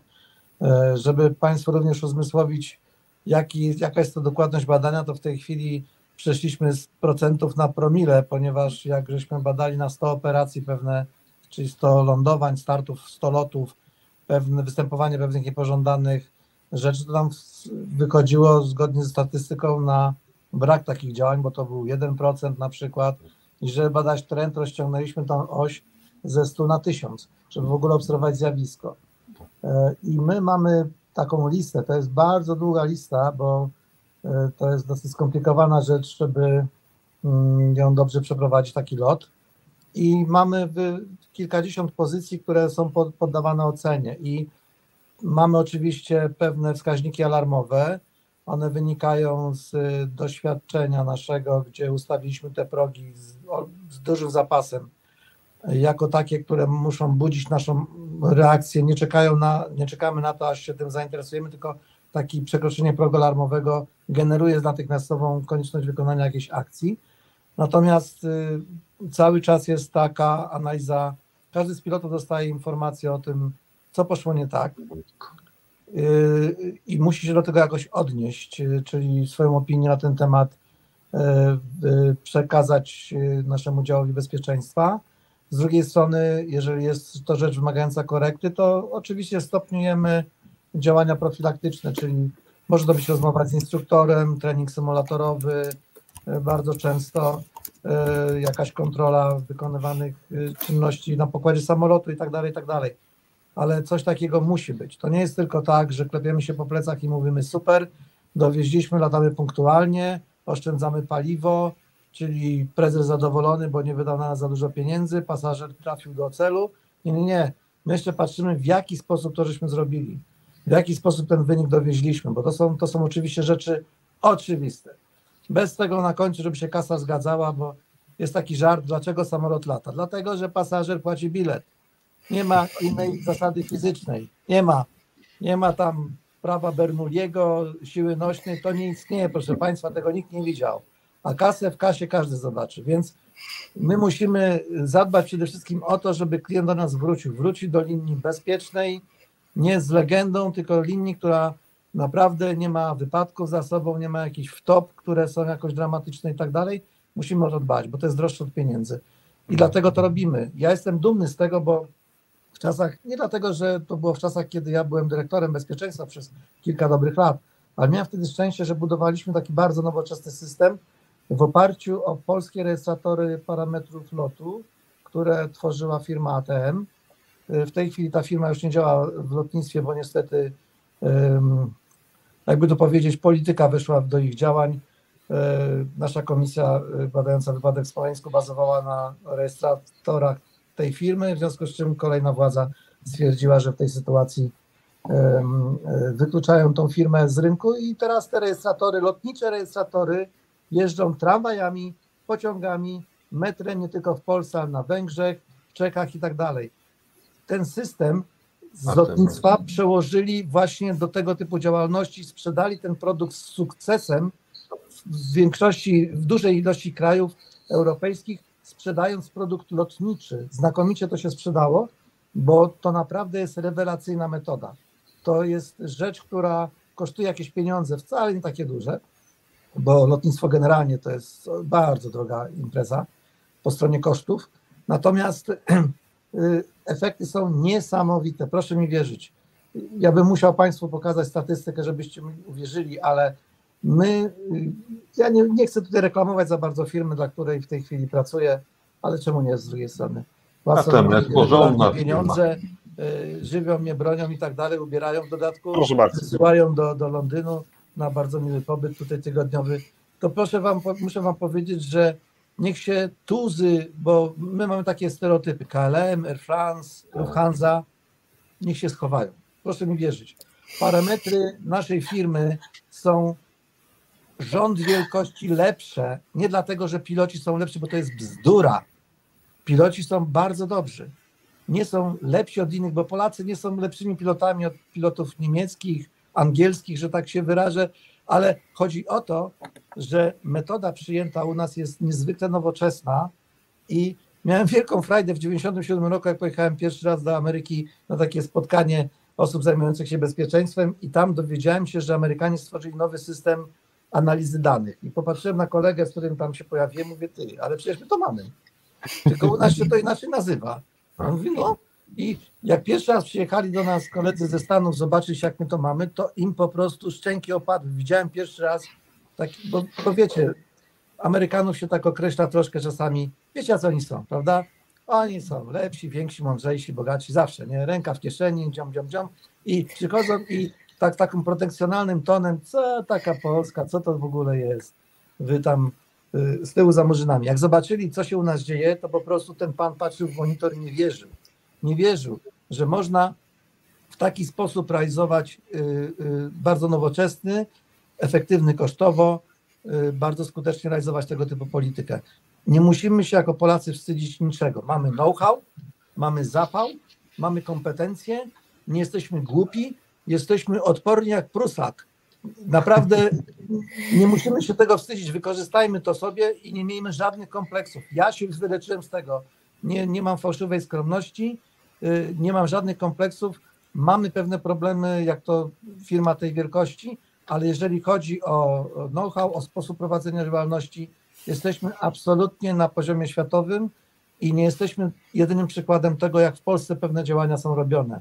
My przeszczepiamy serca, przeszczepiamy nerki, przeszczepiamy wątroby, trzustki, co tam jeszcze przeszczepiamy, wszystko przeszczepiamy. Ja byłem przy tym, jak to się tworzyło. Pierwszy przeszczep rodzinny wątroby wiozłem, dziecko które poleciało do Londynu. Człowieka, któremu się nie udał pierwszy przeszczep wątroby, później zawiozłem z powrotem do Rzeszowa. Ten człowiek dostał miesiąc życia 40 lat temu ekstra, przez to, że lekarze próbowali mu ratować życie. Nie musimy się wstydzić, bo w tej trudnej sytuacji, jaką mamy, no, my startowaliśmy z innego poziomu, jak te wszystkie bubki, które z nas się czasami potrafią śmiać. I te Polish jokes mnie to bolą, szczególnie w kontekście Jałty, w kontekście historii. Tacy ludzie jak Amerykanie mają prawa w ogóle tak się zachowywać. Oni powinni naprawdę trochę stuknąć się w głowę. Mnie to denerwuje, ja jestem w emocjach, ale proszę mi wierzyć, jak widzę, jakim wysiłkiem my doszliśmy do tego standardu, który oni mieli dany na tacy. Choćby nauka języka angielskiego. No zobaczcie, czy Amerykanin się musi uczyć języka? No tak, no. W Miami albo w Los Angeles to musi, bo on zna hiszpański tylko, ale generalnie oni mają to dane, a dla nas jest to dodatkowe 5 lat nauki, prawda? 4 lata nauki, żeby osiągnąć ten poziom. I to są rzeczy, które my pokonujemy więcej barier, jak oni. To jest tak, jak ja bym chciał grać w NBA, mając 1,64 m wzrostu. Nie dam rady tego doskoczyć, ale za to wykorzystam co innego. Właśnie to, że mamy w sobie coś takiego. Ja jestem dumny z osiągnięć Polaków. Polacy sobie poradzą wszędzie, gdzie się pojawią, rozejrzą się w lewo i w prawo, idą do przodu i osiągają. Menedżerem hotelu, w którym mieszkam tutaj, jest Polka. Fajna dziewczyna, która przyszła do nas, życzyła nam smacznego na śniadaniu, byłem z niej dumny. Przyjechała 8 lat temu do Anglii, jest menedżerką fantastycznego hotelu, nie jakaś tam niewiasta tutaj lokalna, bo nie, tylko dziewczynę z Polski wzięli, bo jest świetnie przygotowana, profesjonalna. Nie mamy się czego wstydzić. Wyleczmy się z kompleksów, weźmy się do roboty po prostu i robimy to wszystko najlepiej na świecie. Panie jeszcze kapitanie, 2 słowa tutaj może ja dodam. Drogi Alojzy. Ale tylko 2 słowa jeszcze tak szybciutko do komentarza Wiesława. Znacie firmę państwo Radwar w Warszawie, prawda? Produkcja radarów i tak dalej. Lata 90. proszę państwa, ta firma opracowała system celowniczy do czołgów. Dzisiaj Abramsy, które my kupujemy i tak dalej, mają polski system. Polacy nie zabezpieczyli, sprzedaliśmy to. Bo niestety tak jest. To są błędy. To, co Wiesław powiedział, nie potrafimy paru innych rzeczy robić, czyli zabezpieczyć swojego interesu. Ale to jest najnowocześniejszy system na świecie. Cały świat na tym dzisiaj z tego strzela. Mamy wojnę za granicą, a niestety my musimy teraz kupić to, co wyprodukowaliśmy. No, taka też jest sytuacja. Ostatnio jeden z moich przyjaciół powiedział, musisz, Jacek, krócej zadawać pytania na antenie, bo jak rozpoczynasz zadawanie pytania, to na końcu już nie wiadomo, co chciałeś zapytać, ale muszę Państwu powiedzieć, że to było najdłuższe przedstawienie w historii najwspanialszej linii lotniczej na świecie, o której Pan kapitan powiedział. Panie kapitanie, mogę to wrzucić na ekran. Są to polskiej linii lotnicze LOT, które już, drodzy Państwo, od 29 roku są na niebie. Od 1929 roku. I super linia, bardzo bezpieczna, bardzo przyjazna, fajne dziewczyny, fajni chłopcy są z tyłu, z przodu są takie leśne dziadki jak ja, ale masę młodych chłopaków. Super linia, korzystajcie. Pamiętajcie, mam jeszcze rok do emerytury, utrzymujcie mnie i moją rodzinę. Panie kapitanie, więcej lotów do Oslo. Więcej lotów do Oslo, zapraszam. Jestem za tym, uwielbiałem tam latać. Gardemont to była jedna z moich ulubionych destynacji. Była tam taka nasza przedstawicielka Jola Środa. Bardzo i dlatego latał. I tam nie tylko. Ja tam latałem, bo miałem deal dzięki Joli. Znalazłem dojście do muzeum w Gardemont na lotnisku lotniczego i spędzałem tam w nocy, choć ludzie szli spać, a wychodziłem do oryginalnego samolotu Henkel 111, bo tam był taki egzemplarz światowej klasy i mnie wpuszczali tam po mości. Także bardzo lubiłem, ale lubiłem Norwegię, lubiłem tam latać i teraz bardzo często przelatuję, kilka razy w miesiącu jestem nad Norwegią. To mam prośbę do pana kapitana, jak będzie pan następnym razem już startował, to na Flight Radar proszę dać znać. Jacek, to jest mój numer lotu, ja będę tak do pana... Odmacham na pewno, ale ręką w kokpicie, bo skrzydłami nie mogę, bo mnie zaraz zarejestruje system i będę musiał później się tłumaczyć, dlaczego machałem skrzydłami. No to może pan powiedzieć, że to dla Entelive. Wie pan co? Możemy zrobić w ten sposób, zrobimy taki barter, ja teraz grubo pójdę po bandzie, niech pan powie, że Borowiak w trakcie audycji pokazał polskiej linii lotnicze LOT na antenie, to przynajmniej musiał pan odmachać. No kontaktuję z moim rzecznikiem prasowym, będziecie mieli znakomitą platformę porozumienia. Proszę bardzo, nie ma Sprzedamy problemu. ten temat, nie ma I problemu. tak się, drodzy Państwo, biznesy robi. No właśnie. Drodzy Państwo, ja myślę, że tak, mamy kilka rzeczy w podsumowaniu. W podsumowaniu będą książki od Pana Kapitana, w podsumowaniu będą 2 slajdy o statystykach, w podsumowaniu będą jeszcze pewne rzeczy. Już szykujcie pytania. Aniu, czy odnośnie systemu rejestracji zdarzeń niepożądanych coś szczególnego w Waszym SOR-ze urazowym jest? Czy ewentualnie chciałabyś coś powiedzieć, co powinno być? Chciałam tylko powiedzieć, że nasze środowisko medyczne chyba zostało totalnie zdominowane teraz przez środowisko lotnicze, ale to dobrze, bo po to panowie jesteście. Tak, u nas te rejestry działań niepożądanych funkcjonują i co ciekawe, rzeczywiście podobno rzadko się to zdarza w Polsce, ale my jesteśmy nakłaniani wręcz do tego, żeby te działania niepożądane umieszczać w tym rejestrze. No wiem, że tak nie wszędzie jest, myślę, że narzędzie bardzo potrzebne, ja tylko mogę powiedzieć, że wynikiem tego, że te działania niepożądane umieszczamy, jest to na przykład, że oczywiście nie mówię, nikt z nas nie został za to zwolniony, ani nigdy nie miał jakiejś tam rozmowy dyscyplinującej, bo to właśnie nie po to jest, ale na przykład takim fajnym wynikiem jest to, że jest nas więcej na dyżurze, więc myślę, że to działa w jak najlepszy sposób i to tak powinno działać. Świetnie, doskonale, bardzo dziękuję Tobie, Aniu. Tak więc drogą podsumowania, co będzie w podsumowaniu, żeby mi nic nie uciekło, bo jak, drodzy Państwo, nie zrealizuję czegoś ze scenariusza, to mi Ania po prostu kable podcina tutaj. Dlatego wolałbym nie. No to dobrze. Ja już się nic nie nazywam. Podziękowania dla Pana, Panie Kapitanie, od Pani Agnieszki Bok z Niderlandów, nasza polska dziewczyna, ratowniczka jest tam i dumnie reprezentuje nasze barwy. Bardzo dziękuję Pani Agnieszko, często wizytuję Amsterdam, bo tam mamy drugi symulator, byłem tam w zeszłym tygodniu i będę tam na pewno w przyszłym miesiącu, także dziękuję bardzo, pozdrawiam. Muszę Panu powiedzieć, niedawno leciałem kołem i też było fajnie, ale rzeczywiście PL Lot to muszę, nie wiem, sobie jakąś naszywkę napisać albo coś.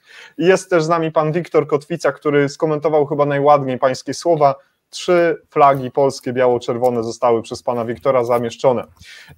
Ale dobrze, to zaczynamy. Nadal wracam do tego, że Sergiej będzie naszym gościem. Sergiej jest lekarzem. Sergiej napisał świetną książkę, o której będziemy rozmawiać. Będziemy mówić o błędach. Sergiej napisał: Panie Wiesławie, czy mógłby mi Pan opracować widełki wywoływania działania w rejestrze zdarzeń niepożądanych? To jest kwestia tego, że musielibyśmy opracować nad statystyką, bo podstawą tego jest opracowanie takich wskaźników, które musimy po prostu mieć pewną bazę danych. Innej metody nie ma na to. Im więcej zgromadzimy danych dotyczących danych działań, posegregujemy to jakoś tam, to możemy na tej bazie opracować jak gdyby to, na jakim etapie jesteśmy. Oczywiście można tak a priori wymyśleć sobie, co jest naszym celem, jakimś targetem i spróbować określić jak gdyby, co chcemy zrobić. Ale oczywiście jestem otwarty na jakąkolwiek formę współpracy. Jeżeli mogłoby się moje doświadczenie przydać, to bardzo chętnie. Doskonale, dziękuję bardzo. Jeżeli, umówmy się tak, jeżeli będzie jeszcze jakieś pytanie, chęć komentarza, to proszę, czy to Ania, czy to Alojzy, bardzo proszę, żebyście dodawali. Pojawiło się pytanie od Konrada. Konrad, pozdrawiam Cię. Mieliśmy okazję się spotkać w Krakowie, też niedawno dyskutowaliśmy o jednej kwestii. Konrad uwielbia awiację, uwielbia latanie. Pochwal się więcej, Konradzie, czy już jesteś po tych wszystkich swoich pilotowych egzaminach. Dzień dobry. Stoi na tle samolotu Harvard, jak widzę, bardzo ładnie. Tak. Bardzo porządna maszyna, drogi Konradzie. Jeśli jeszcze będziecie wracać do tematu checklist, to gorąco zachęcam, aby panowie wytłumaczyli ideę memory items w sytuacjach awaryjnych. Myślę, że to otworzy oczy niektórym przeciwnikom checklist w ostrej medycynie. Pozdrowienia, Jacku, fajny temat. Może być Jacku albo Jacku. Memory items, tak? To jest bardzo prosta sprawa. Po prostu są sytuacje, gdzie nie ma czasu na to, żeby szukać checklist, tylko trzeba pewne działania wykonać z pamięci. Ich jest bardzo mało. Im bardziej nowoczesny samolot, tym mniej jest takich sytuacji. Ale powiedzmy, pożar silnika to jest taki moment, kiedy trzeba zrobić coś szybko. Nie dziubiemy w checklistach, tylko po prostu musimy zrobić z pamięci i To są właśnie tak zwane memory items albo memory calls, różnie się nazywa, ale memory items jest dobrym. Są 4 do wykonania czynności. Najpierw musimy wyłączyć urządzenie, które automatycznie reguluje nam ciąg silnika, potem zmniejszamy ciąg silnika do małego, wyłączamy dopływ paliwa i na koniec uruchamiamy gaszenie silnika. Są 4 elementy i potem natychmiast po tym wywołujemy checklistę, bo to już zrobiliśmy, to już się dzieje, czyli odcięliśmy paliwo, uruchomiliśmy gaszenie, a potem checklistą sprawdzamy wykonanie tych memory items, czyli to są takie, niektórych jest to tylko jeden przypadek, na przykład jak nam zgasną obydwa silniki, co się zdarza w historii lotnictwa bardzo rzadko, ale się może zdarzyć. Co musimy zrobić? No to wtedy nie ma czasu na checklisty, tylko trzeba przede wszystkim zabezpieczyć prędkość i doprowadzić do tego, żeby silniki mogły się uruchomić jeszcze raz, czyli zresetować jak gdyby takie systemy zarządzające zapłonem silników. I to są tego typu rzeczy. Także robimy to z pamięci, mimo bardzo nowoczesnych pomocy naukowych, że się tak wyrażę, czyli checklist komputerowych i tak dalej, ale idea jest taka, że to są rzeczy, które musimy zrobić natychmiast, już. Całą resztę robimy zgodnie z checklistą, spokojnie. Jest taka tendencja do tego, żeby tą listę tych pamięciowych działań zredukować do minimum, bazując na tym, że współczesne samoloty mają tą sztuczną inteligencję, niestety. Mówię o tym niestety, bo to wypiera żywych ludzi z branży, ta sztuczna inteligencja. I one już tak, te programy komputerowe tak analizują sytuację, że one wiedzą w ułamku sekundy, co się stało. Zanim my przetworzymy te informacje, to system już nam wyrzuca informacje, co mamy robić, tak? Więc w tą stronę to idzie, ale póki co mamy jeszcze listę pewnych sytuacji, gdzie robimy coś z pamięci, ale potem natychmiast to weryfikujemy checklistą. Taka jest idea tego. Bardzo dziękuję za odpowiedź na to pytanie. Konradzie, drogi, pozdrawiam Ciebie najserdeczniej. Do zobaczenia w Krakowie, bądź do zobaczenia w trakcie jakichś ciekawych wydarzeń gdzieś w innej części Polski. Kolejne pytanie, które pojawiło się od Sergeja. Jakie używacie narzędzia do analizy źródłowej? Co dokładnie mamy na myśli? Chodzi o publikacje, książki czy procedury? Sergiej, doprecyzuj proszę to. A jeszcze jedno pojawiło się pytanie od Sergieja, które będzie tutaj. Panie Wiesławie, jak często pilot w ciągu roku musi odbyć szkolenie w zakresie CRM? Okresowo raz do roku jest obowiązek zapisany w prawie, a sprawdzian z takiej funkcjonalności, umiejętności posługiwania się zasadami CRM 2 razy do roku na szkoleniach symulatorowych. Ale szkolenie odświeżające raz do roku, oczywiście po takim pierwszym wstępnym szkoleniu na wejściu do linii, tak? Ale potem raz do roku, a potem my mamy łatwiej od Was, bo my nie mamy takiej możliwości, powiemy, a to sobie potrenujemy, a może dzisiaj nie, bo my mamy ścisły kalendarz tych treningów, my to mamy zapisane w papierach, że musimy pojechać 2 razy do roku na symulator, musimy zdawać robić te szkolenia odświeżające raz do roku, raz na 3 lata rozszerzone szkolenie w zakresie udzielania pierwszej pomocy, sytuacji awaryjnych, gaszenie pożarów, opuszczenia awaryjne samolotu. Także to jest skodyfikowane, wyregulowane, to jest lekka przewaga nad Waszym podejściem do tematu, że Wy sobie ten trening możecie sami jakby dozować. U nas tego komfortu nie ma. Musimy to robić i koniec. Świetnie, dziękuję. Alojzy, prosiłbym Cię, żebyś odniósł się do komentarza pani Magdaleny. Pani Magdalena napisała taki komentarz odnośnie debriefingu. Niestety nie spotkałem się z debriefingiem w ZRM, czyli w Zespołu Ratownictwa Medycznego. Debriefing we własnym zakresie. Jak Ty byś przekonał naszego pracodawcę, naszego lidera, szefa zmiany, obojętnie kogoś decyzyjnego, żeby wprowadzać to w życie? Jak wytłumaczyć komuś, że ten debriefing, briefing, te mechanizmy CRM są ważne i one powinny być ujęte w cyklu szkolenia, za które normalnie pracownikowi powinno się zapłacić? Pierwsza rzecz to bym zrobił statystyki. Na podstawie statystyk co mamy, jak było, jak jest, jak może być. I dopiero wtedy bym dyskutował z pracodawcą, że niestety musimy to robić. 15-20 minut, nic się nie stanie, jak ludzie się pójdą. Zmieńmy też harmonogram pracy nawet, też możemy to wprowadzić. To jest żaden problem. To tylko pracodawca reguluje tutaj czas pracy. możemy to zorganizować. Ja rozumiem, że to są wszędzie pieniądze. Każdy patrzy pieniądze, pieniądze, pieniądze, ale chyba życie i zdrowie jest ważniejsze niż pieniądze. I tutaj trzeba by było tak podejść do swojego szefa, do swoich przełożonych i przedstawić te argumenty. Najpierw wyciągnąć statystyki, że było tak, po naszych tutaj działaniach możemy to zrobić, poprawić, musimy wskazać miejsca, które możemy poprawić. I dopiero potem ten trzeci element, walczenie o pieniądze, ten czas pracy. To jest to. Dziękuję uprzejmie. Ja sobie nie wyobrażam, żeby nie znaleźć czasu na to. Sergiej doprecyzował. Że uciekamy do domu, bo mi się kończy. To jest tak, że trzymajcie ścianę, ja idę po wypłatę, tak? Na tej zasadzie. No niestety musimy zakończyć czynności. Wyobraźcie sobie, kiedy pilot zakończy lot, kiedy wyłączy silnik i wysiądzie z samolotu. To jest dopiero zakończony lot. Nie to, że stanąłem, nie chcę robić, to chcę. Papiery trzeba wszystko wypełnić, prawda? Trzeba całe procedury przejść, potem zrobić, co się stało, omówić. Dopiero jak wykonamy te wszystkie czynności, jesteśmy w porządku, rozliczeni z pracy. Tak powinno to wyglądać. To jest moje takie podejście. Mogę jeszcze ja dodać jedno słowo, że Pani Magdalena, może ten debriefing we własnym zakresie nie jest niczym złym. Ja wiem, że warto byłoby się nad tym zagadnieniem troszeczkę bardziej pochylić, zapewnić może właśnie, tak jak Pan Kapitan mówił, jakieś wsparcie psychologiczne dla nas, ale myślę, że ten debriefing powinien przede wszystkim głównie wynikać z jakiejś takiej naszej potrzeby, tak? Tego, żebyśmy sobie we własnym zespole 2- czy 3-osobowym, bo Pani tutaj pisała o ZRM-ach, gdzieś tam starali się wyciągnąć wnioski, zapytali się kolegi, koleżanki, czy rzeczywiście to, co zrobiliśmy, było dobre, czy może oni by zrobili to inaczej, czyli te wszystkie zasady, które powinny znajdować się w debriefingu. I tutaj jakby nie liczyć na rozwiązania systemowe, może być tak jak z Exacelem, że się po prostu tego nie doczekamy. Jasna sprawa.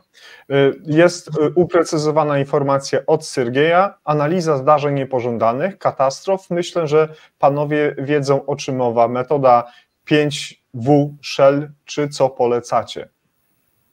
To znaczy tak, no wiadomo, metoda Shell w zarządzaniu jest dosyć znana i we wszystkich analizach dotyczących pewnych przedsięwzięć stosuje ocenie ryzyka i tak dalej. Zawsze badamy te silne strony, słabe strony i tak dalej, co możemy zrobić. Natomiast tutaj generalnie tego typu analizę oprzeć należy przede wszystkim, powtórzę po raz kolejny, najpierw musimy zgromadzić statystykę, czyli liczbę zdarzeń raportowanych. To jest najważniejsze, bo na czymś musimy oprzeć tę naszą analizę, znaczy rejestr zdarzeń niepożądanych, bo to, że my wymyślimy sobie sami w głowie, co może stanowić zdarzenie niepożądane, to nic nam nie da, jeżeli nie będziemy tych zdarzeń mieli raportowanych. I to jest właśnie największy problem wszystkich tego typu analiz, czyli gromadzenie danych. Jeżeli będziemy mieli 5 raportów rocznie, to jaką analizę z tego można zrobić? Żadną. To będzie dalej nasza subiektywna ocena, nie poparta żadnym materiałem statystycznym.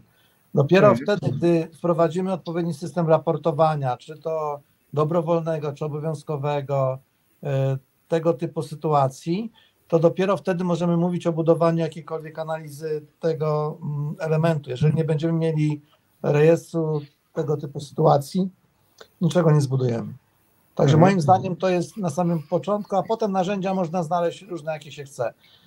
Ale pierwszą rzeczą to jest zgromadzenie raportu. Kwerenda musi być zrobiona na podstawie tego typu informacji. Jeżeli tego nie mamy, to dalej będzie to działanie intuicyjne, to będzie jak macanie macką saperską pola minowego. Czasem się coś znajdzie, a czasem się nic nie znajdzie. W swoim wywiadzie, nie pamiętam już, który z panów, czy pan kapitan, czy Alojzy napisał, brak systemowych rozwiązań nie może oznaczać braku walki o te rozwiązania, tak myślę, o te rzeczy.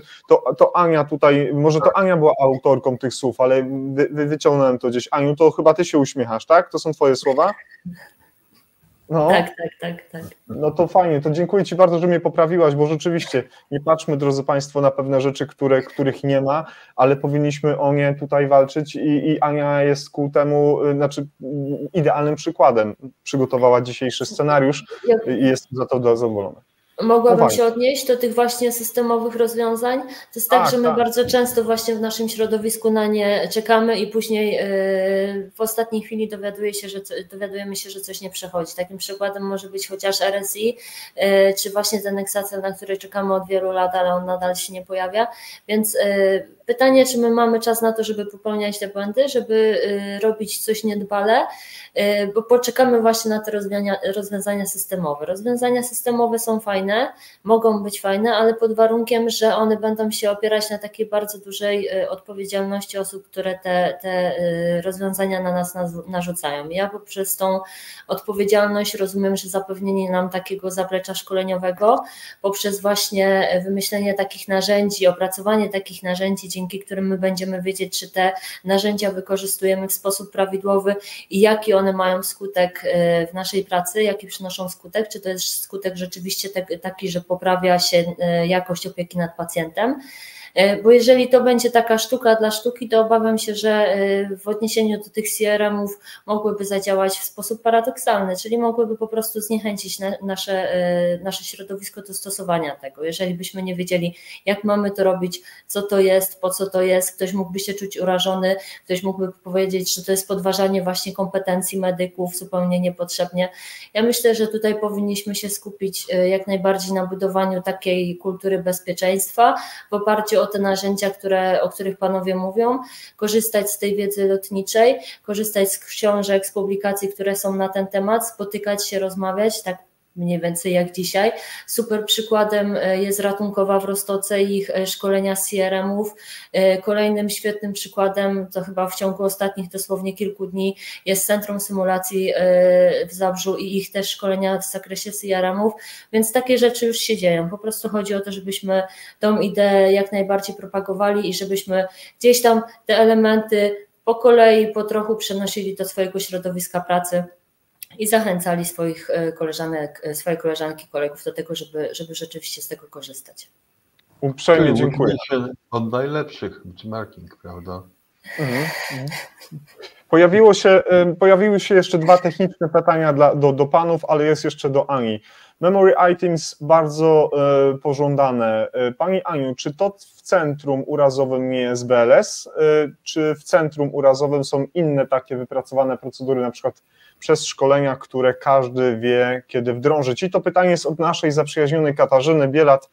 Kasia nas chyba dzisiaj pozdrawia ze Stalowej Woli, jeżeli dobrze zauważyłem jej wpis wcześniejszy.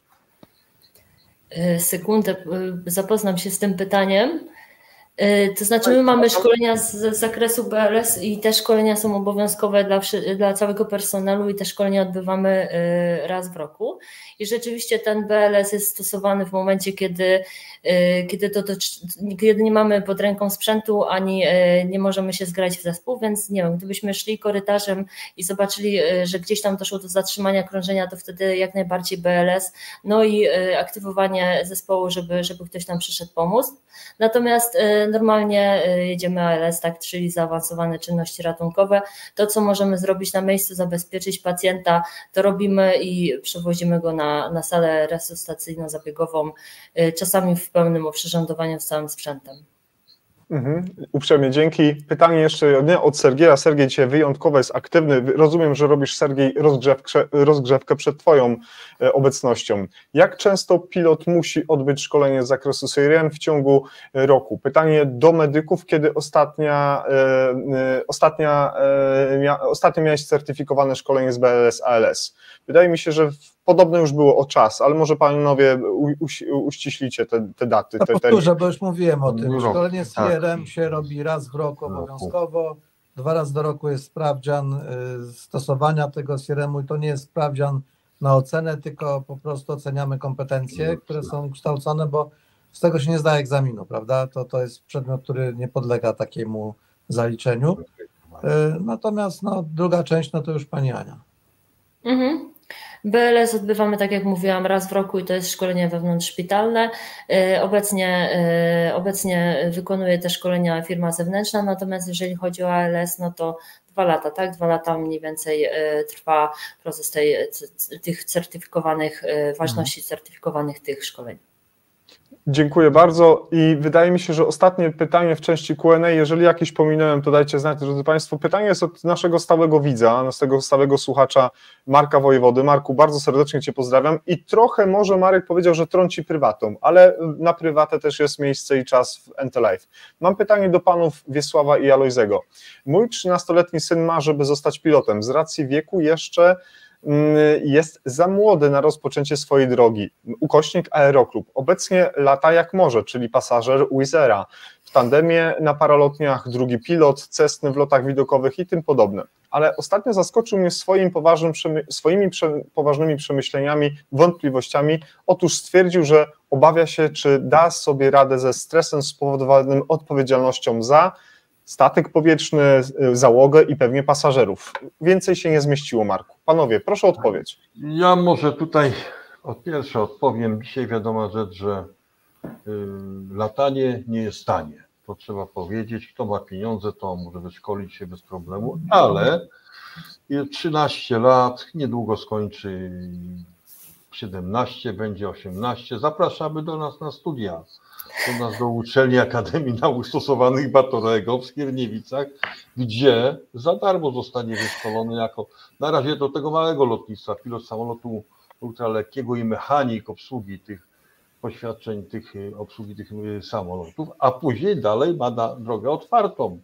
Dalej może budować sobie nalot na innych, albo Wiesław też zaprosi do siebie, do Aeroklubu, prawda, do Warszawy, gdzie też za nieduże pieniądze też można się wyszkolić. Ja muszę zmartwić, bo już za rok, zgodnie z prawem, 14-latek może zacząć się szkolić na szybowcach, więc no ja wiem, no to tak. nielegalnie. A pytanie, ta wątpliwość, którą syn pana ma, świadczy o tym, że jak na 13-latka to jest niezwykle dojrzały, rozsądny młody człowiek, więc ja myślę, że się znakomicie by nadawał na kandydata na pilota, skoro tego typu wątpliwości już potrafi 13-letni chłopiec podnosić, bo większość 13-latków to, szczerze mówiąc, to o takich rzeczach jak odpowiedzialność za swoje działania, ocena skutków, to chyba daleko jest od tego. Natomiast rzeczywiście nie, proszę go przekonać, że życie polega na tym, żeby brać byka za rogi i to latanie nie jest najtrudniejszą rzeczą, jaka go w życiu spotka. Ożeni się, będzie miał dzieci, rodzinę, tak. To też dopiero wyzwanie prawdziwe. Nie to, żebym żoną go straszył, bo nie. Ja sam mam 40-letnią żonę, w tym sensie, że 40 lat tą samą i to jest fantastyczna przygoda, natomiast proszę mi wierzyć, że latanie nie jest największym stresem, jaki go w życiu spotka. Nie uchroni pan dziecka i on sam nie uchroni się od tego, żeby w którymś momencie stanąć twarzą w twarz z prawdziwymi problemami. A w lataniu tych problemów będzie stosunkowo mniej, a frajda jest niesłychana. Czy to będzie mały, duży? Proszę mi, to nie ma znaczenia, bo tak naprawdę wielkość nie ma znaczenia, to tak między nami. Natomiast chodzi o to, że samolot, ja jestem jedynym pilotem w Polsce, który lata taki i dużym i małym, tak. Jestem jedynym pilotem w Polsce, który lata na najmniejszym, na najlżejszym, na najcięższym samolocie, który jest zarejestrowany w polskim rejestrze, bo mój samolocik ma masy startowej 230 kg, a samolot, na którym latam, 250 ton. Więc jest to różnica. Natomiast nieduża zresztą. Najwspanialszy lot w życiu przeżyłem 3 lata temu, jak swoim samolocikiem, który waży tak mało, zniosłem się na 2 kilometry na ziemię, bez spadochronu, siedząc na tym małym krzesełku, tak sobie patrzyłem w dół i mówię, Boże, jaki ja jestem szczęśliwy. Po prostu nie miałem żadnych stresów związanych z tym, że tam było 2 kilometry. Byłem po prostu absolutnie szczęśliwy. Wiem, że ja nie jestem całkiem normalny, robiąc to, co robię, natomiast to są tego typu emocje pozytywne. To jest budowanie umiejętności pracy w zespole, bo latając na szybowcach trzeba się nauczyć pracować w grupie. To jest dojrzewanie w środowisku ludzi odpowiedzialnych, a nie wąchających klej albo jakieś inne gówna, tylko po prostu to jest prawdziwe dojrzewanie w środowisku rozwijającym, kreatywnym, mobilizującym.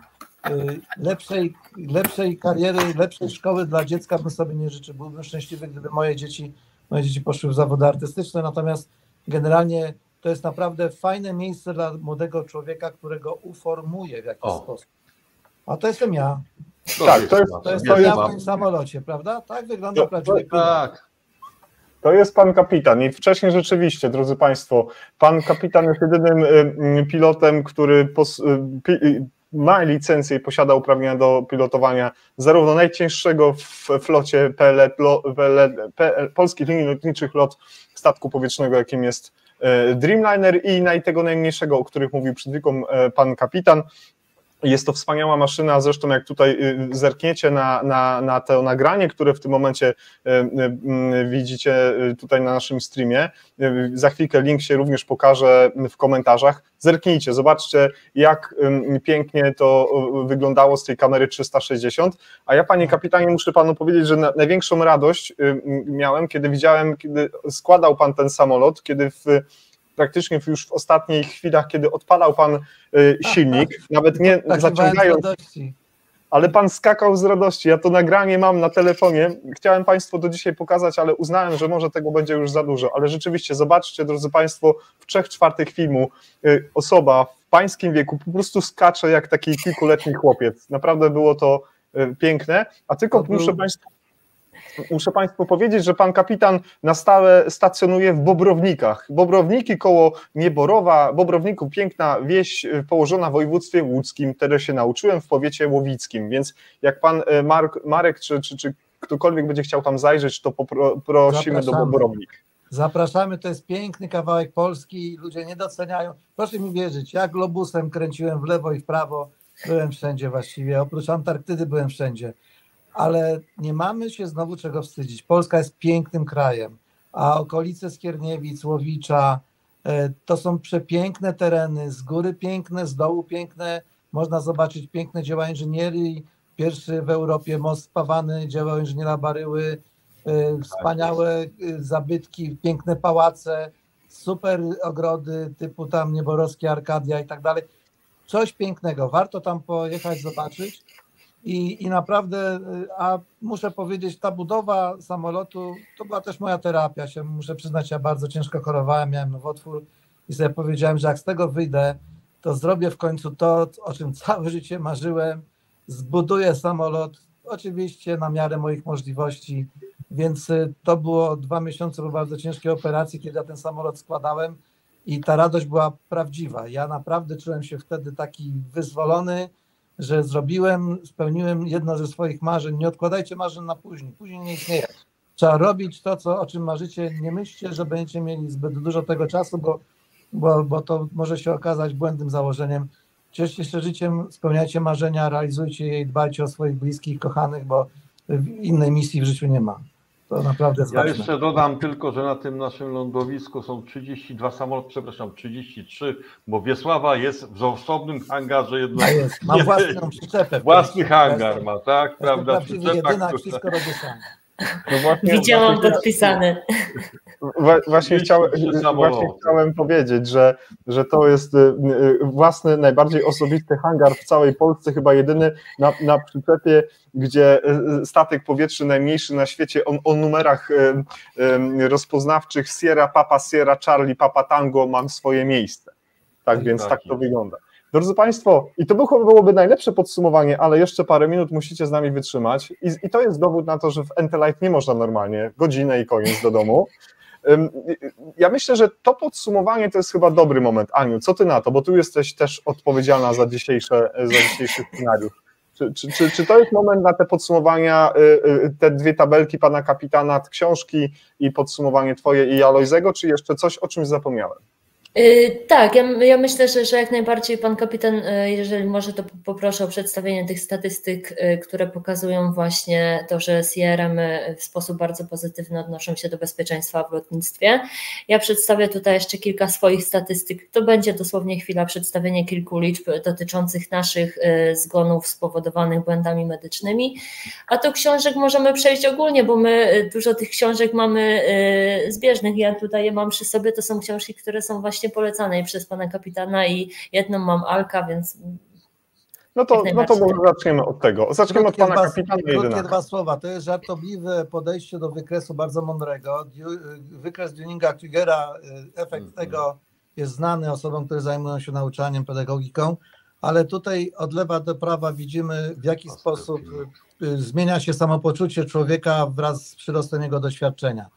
Z lewej strony widzimy osobę o niewielkim doświadczeniu, ale poczucie własnej wartości, umiejętności jest olbrzymie.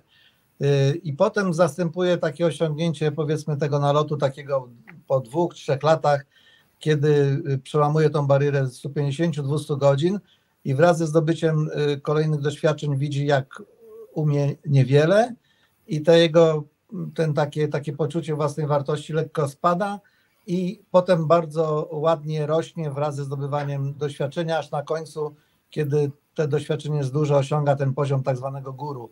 Ale jest to wykres, który odnosi się do każdej osoby, która się uczy, nabywa doświadczenie w swoim zawodzie.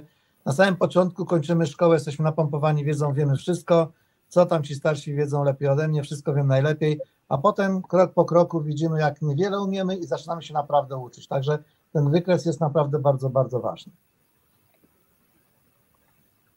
Kolejny to jest właśnie pokazanie w dosyć ciekawy sposób, bo to jest wykres odnoszący się do pasażerów, którzy zapłacili za bilety, bo to jest tam RPK, to jest taki revenue passenger kilometers, czyli ilość biletów sprzedanych na kilometr przeleciany i widzimy, zobaczcie, od roku 1970, czyli dekada lat 70., kiedy z poziomu 3000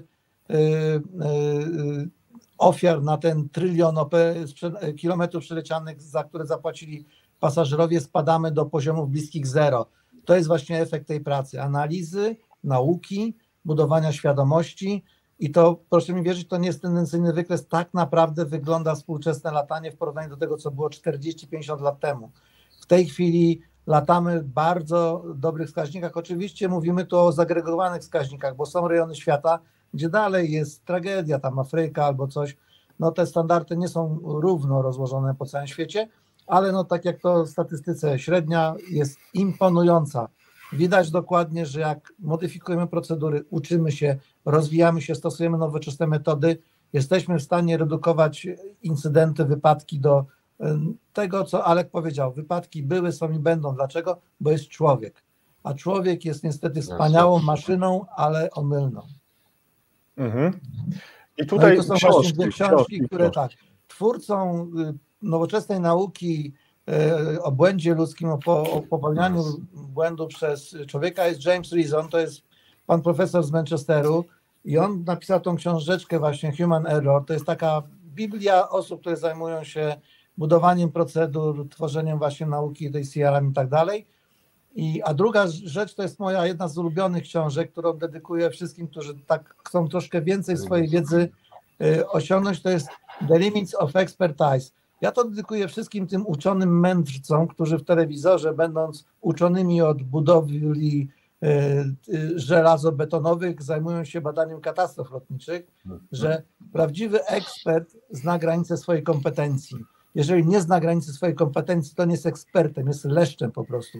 I to jest to, że w tej książce jest kilkaset stron bardzo mądrej analizy doświadczonego pilota, który pokazuje, jak właśnie na podstawie analizy popełnianych błędów przez innych można sobie zredefiniować własne samopoczucie dotyczące mojego poziomu doświadczenia, umiejętności, skillu tak zwanego, mówiąc z angielskiego. To jest bardzo ważne. To, żebyśmy budowali tą taką lotniczą skromność, jest istotne dla bezpieczeństwa lotniczego. Nie możemy uwierzyć, że wiemy wszystko. Jak wiemy wszystko i mamy tego typu świadomość, to znaczy, że jesteśmy w bardzo niebezpiecznym miejscu swojej kariery. Osoby, które nie mają wątpliwości, powinny naprawdę napić się herbaty zamiast iść do samolotu i latać. A tu są książeczki, które pokazuję celowo dwie, bo to są tłumaczenia bardzo udane. Właśnie pani Ania pokazuje.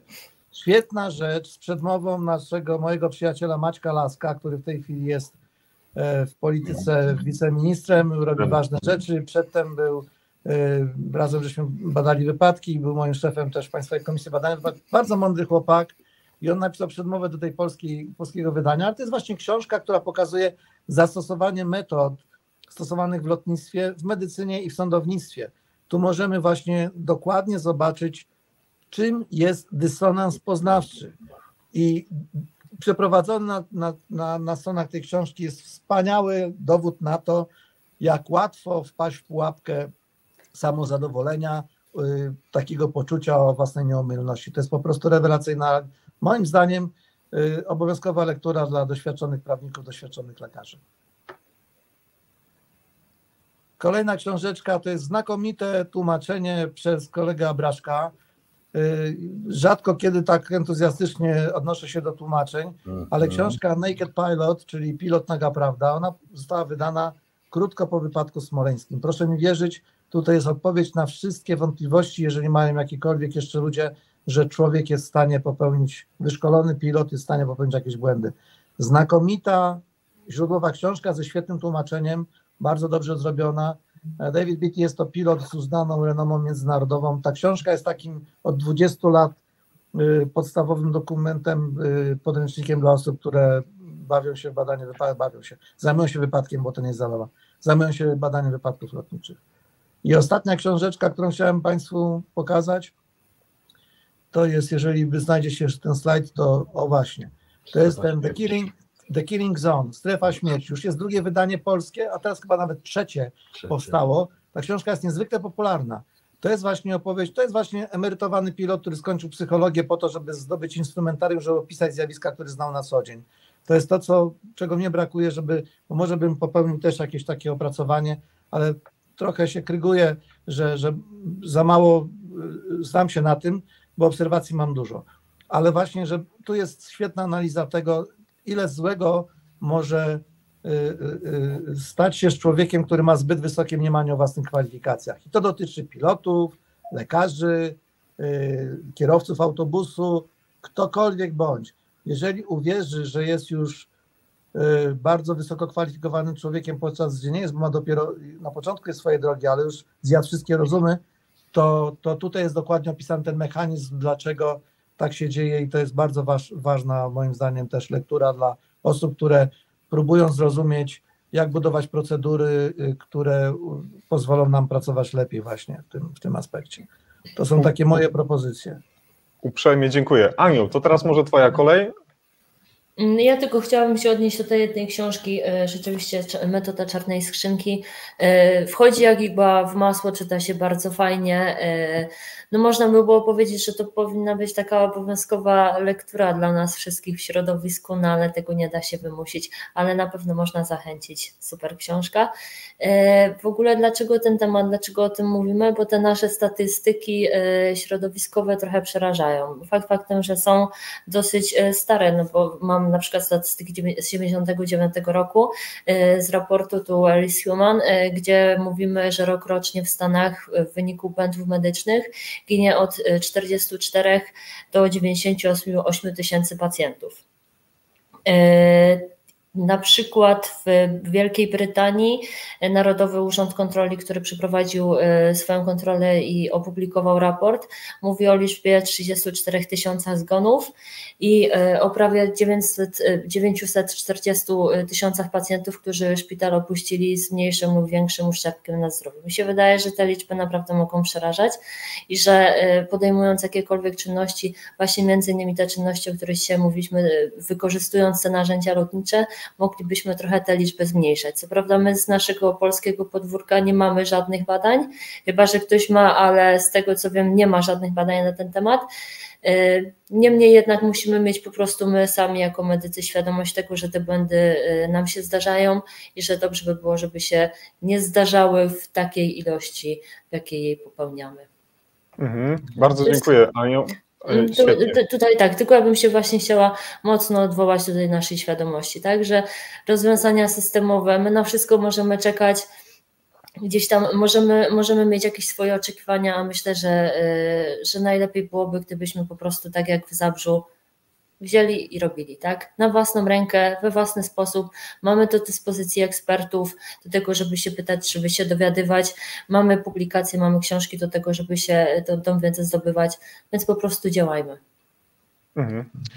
Alojzy, proszę uprzejmie. Jeżeli z literatury, słuchajcie, tylko ja mam taką tendencję, że ja zawsze książki pożyczam, a potem one do mnie wracają albo nie wracają, prawda? Zalane kawą. Na przykład. Chciałbym polecić tu jedną książkę, też wypożyczyłem nie tak dawno, z 2 miesiące temu, Tony'ego Herna, Flight Discipline 98 roku. To jest faktycznie taki pilot Air Force, który napisał Opisuje bardzo w ciekawy sposób, analizuje postawy pilota podczas wykonywania czynności pilotażowych. Świetna książka, polecam, nie mam ze sobą tutaj, żeby wskazać, ale mówię tytuł, Flight Discipline, Tony Kerr. Potwierdzam, mam na Kindlu ze sobą nawet, bo studentom pokazuję tak, te no rzeczy. Widzisz. Ze sobą zawsze. A to może moją pożyczyłeś? Na Kindlu elektroniczną, broń Boże. Dobrze. Ja też nie mam. Ja mam papierową. Właśnie już wiem kto pożyczył. Muszę się zaraz się okaże, żeśmy znaleźli, kto pożyczył. Proszę Państwa, ja bym chciał się już tak pomału na koniec odnieść do dwóch rzeczy. Ja z kolei i znowu kłaniam się panu Konradowi. No, to, co pan Konrad zrobił w wywiadzie z panem kapitanem i z wieloma innymi osobami, to z pewnością jeszcze będę do tego wiele razy wracał, bo tam jeszcze jest kilka podcastów, których jeszcze nie przesłuchałem, ale z pewnością będzie okazja, żeby to zrobić. Pan Konrad zasugerował mi książkę, o której już dzisiaj pisał Sergiej i zdaje się, że pan kapitan również o niej opowiedział i ja już w tym momencie chciałbym się odnieść do The Checklist Manifesto. To jest książka, której ja jeszcze nie przeczytałem, bo ona do mnie biegnie, ona jest już zamówiona przez panią sekretarz. To jest wersja czerwona, czyli ta starsza, żółta już jest po wznowieniu. Dostaliśmy książkę od pani gdzieś z internetów, jest już ona w drodze do paczkomatu. Jest to tyle ciekawe, że nie sama rekomendacja pana Konrada, ale to, co wrzuciłem teraz z tych notatek związanych z rekomendacją samej książki, naprawdę bardzo mnie zainteresowało. The Checklist Manifesto autorstwa Atula Gawande omawia, dlaczego obsługa supermarketu w obliczu katastrofy często działa sprawniej niż rząd. Jak brązowe MMS-y mogą zapobiec zawaleniu się sceny koncertowej oraz czego lekarze nauczyli się od pilotów. Kluczem jest właściwa wymiana informacji, ułatwiona przez korzystanie z checklist. I to jest początek do tej książki. Obiecuję Państwu, że jak ją przeczytam, zapoznam się, to z pewnością odniosę się w komentarzach w przyszłości. Panie Konradzie, drogi Konradzie, dziękuję Ci za rekomendację tej książki. A drodzy Państwo, pozwolicie, że odwołam Was jeszcze do dokumentu, który został znaleziony przez naszą panią sekretarz i ten dokument brzmi: zarządzanie zasobami załogi CRM, to jest plik PDF-u, który jest widnieje w internetach i chciałbym Waszą zwrócić uwagę, żeby tak już technicznie się do realizowania CRM-ów przygotować na punkt 4 tego pliku. Tam są napisane konkretne wymogi Unii Europejskiej dotyczące zawartości szkoleń CRM. Jak te moduły mają być skonstruowane? Jest ich, drodzy Państwo, 10 modułów tematycznych i ja nie chcę ich tutaj przytaczać, bo to naprawdę nie ma najmniejszego sensu w tym momencie, ale chciałbym, żebyście do nich zajrzeli, bo to jest ewidentnie ściągawka na to, jak to zrobić. Zaczyna się od błędów spowodowanych przez czynnik ludzki jako łańcuch pomyłek i podejmowania działań przerywających ten łańcuch, bo to checklisty, te sprawdzenia, te double checki, cross checki, triple checki, jak mówił nawet pan kapitan, ma za zadanie, żeby wyłapać ten problem, tak jak w zalążku ten ogień zdusić, stłamsić, żeby nie spowodować katastrofy. Nie wiem, czy się panowie piloci ze mną zgodzą, ja jestem laikiem, ale tak to odczytuję. James Reason zdał taką najbardziej znaną emanację tego systemu, które CRM i błędu ludzkiego nam daje. To znaczy ta teoria tych plasterków sera szwajcarskiego. To jest właśnie James Reason wymyślił tę ilustrację, że w szeregu ustawione plasterki sera i dziurki w tych plasterkach pokrywają się nagle w taki sposób, że może gdyby przez nie przejść ten błąd, tak? Ukryty błąd staje się błędem aktywnym, latent error, active error i tak dalej. I jeżeli jeden z tych elementów, to jest często 6, 7, różna ilość w zależności od organizacji, jeżeli jeden z tych elementów zagra, nie ma wypadku, bo przestanie być ta dziurka przelotowa, tak? Bo ten serek, ta dziurka w tym serku zmieni swoje położenie. To jest naprawdę znakomita ilustracja tego, że wystarczy jeden element tej procedury, który zagra dobrze i on zapobiegnie katastrofie. Katastrofie w sensie nie tylko wypadku lotniczego, ale generalnie nieszczęściu na samym końcu. Tak ważna jest budowanie odpowiednich procedur i tak dalej, bo te procedury służą właśnie eliminacji błędów. Robimy jeden błąd, Potem drugi, często sobie nie uświadamiamy, że robimy błąd. Właśnie te błędy ukryte, latent errors to są takie błędy, których często na co dzień nie robimy i często robimy 2, 3, 4, 5, ale nie robimy 6, 7, 8, tak? Bo ktoś nam blokuje i potem nagle jednego dnia wszystko się ułoży i mamy nieszczęście. I mamy. Właśnie tutaj rozmowa w komentarzach między panią sekretarz a panią Anną, kto komu ten dokument udostępnił, tych dokumentów, plików było mnóstwo, już nawet straciliśmy rachubek, kto komu co przesłał, ale Ania napisała, że panowie tak dyskutują o tym dokumencie, nie trzeba go czytać, bo znacie go doskonale na pamięć. Tak więc taki komentarz tutaj. No dobrze, chciałbym odnieść się już tak prawie na sam koniec do bardzo miłych słów, jakie Państwa spotykają zazwyczaj na koniec w naszych rozmów. Pan Marek dziękuję i Pani Agnieszce, ale też dziękuję Panu, Panie Kapitanie, za podzielenie się swoimi przemyśleniami odnośnie Kuby. Znam Kubę doskonale, świetny, rezolutny chłopak, bardzo mądry, ale bardzo skromny i bardzo pokorny w tym, co robi na co dzień, co jest dobrym materiałem na kapitana statku powietrznego i takie wsparcie, jakie otrzymał dzisiaj od Pana, z pewnością doda mu skrzydeł. W tym momencie Marek, który jest zapalonym lotniarzem, również zaprasza Pana na lądowisko w Borsku, to jest na Kaszubach, byłem, piękne miejsce. Proszę Pana, byłem tam ostatni raz 35 lat temu w Borsku, od tamtej pory jeszcze nie byłem, ale z wielką przyjemnością, to jest przepiękne jezioro w Dzydze, cudnie, cudnie. Miałem okazję, Panie Kapitanie, lecieć nad tym miejscem, bo dzięki naszemu wspólnemu koledze mogłem się przyczepić w tandemie do paralotni, na wyciągarce byliśmy wyciągnięci, piękne widoki. Słowa wsparcia od naszej Kasi, Pani Wiesławie, całym sercem z Panem, pod każdym względem trzymamy kciuki również za sprawy zdrowotne, żeby się wszystko układało jak najlepiej. Jest najważniejsze, to jest super. Czy są tu jeszcze jakieś pozdrowienia dla naszych gości, bo nie chciałbym nikogo tutaj pominąć. I pojawiło się jeszcze jedno miłe słowo od Pana Sergieja. Wielkie gratulacje dla Pani Ani, tak trzymaj, robisz kawał dobrej roboty. Sergiej jest lekarzem, wspomniałem, no to kolega po fachu. Panowie eksperci, Pan Wiesław i Pan Alojzy, to był zaszczyt posłuchać ekspertów niezwiązanych z medycyną, łączymy doświadczenia. To myślę, że to jest bardzo ładne podsumowanie dzisiejszego spotkania i w tym momencie też może chcecie kogoś pozdrowić, pomachać, to śmiało, zapraszam, można to zrobić. A to ja na pewno, tylko nie wiem, czy powinnam zacząć, czy może jednak panowie pierwsi? Ja to mogę tylko zacząć od tego, że Pani Aniu bardzo dziękuję, że Pani mi zorganizowała dzisiejszy wieczór. To naprawdę było super spotkanie i proszę mi wierzyć, mam wielką satysfakcję, że udało nam się porozmawiać na tak ważny temat, bo to jest naprawdę znakomita. Ja Pani Ani kibicuję, podziwiam jej zapał, jej determinację i wierzę, że zrobi dużo. Naprawdę tacy ludzie pchają świat do przodu. To super, trzymam kciuki.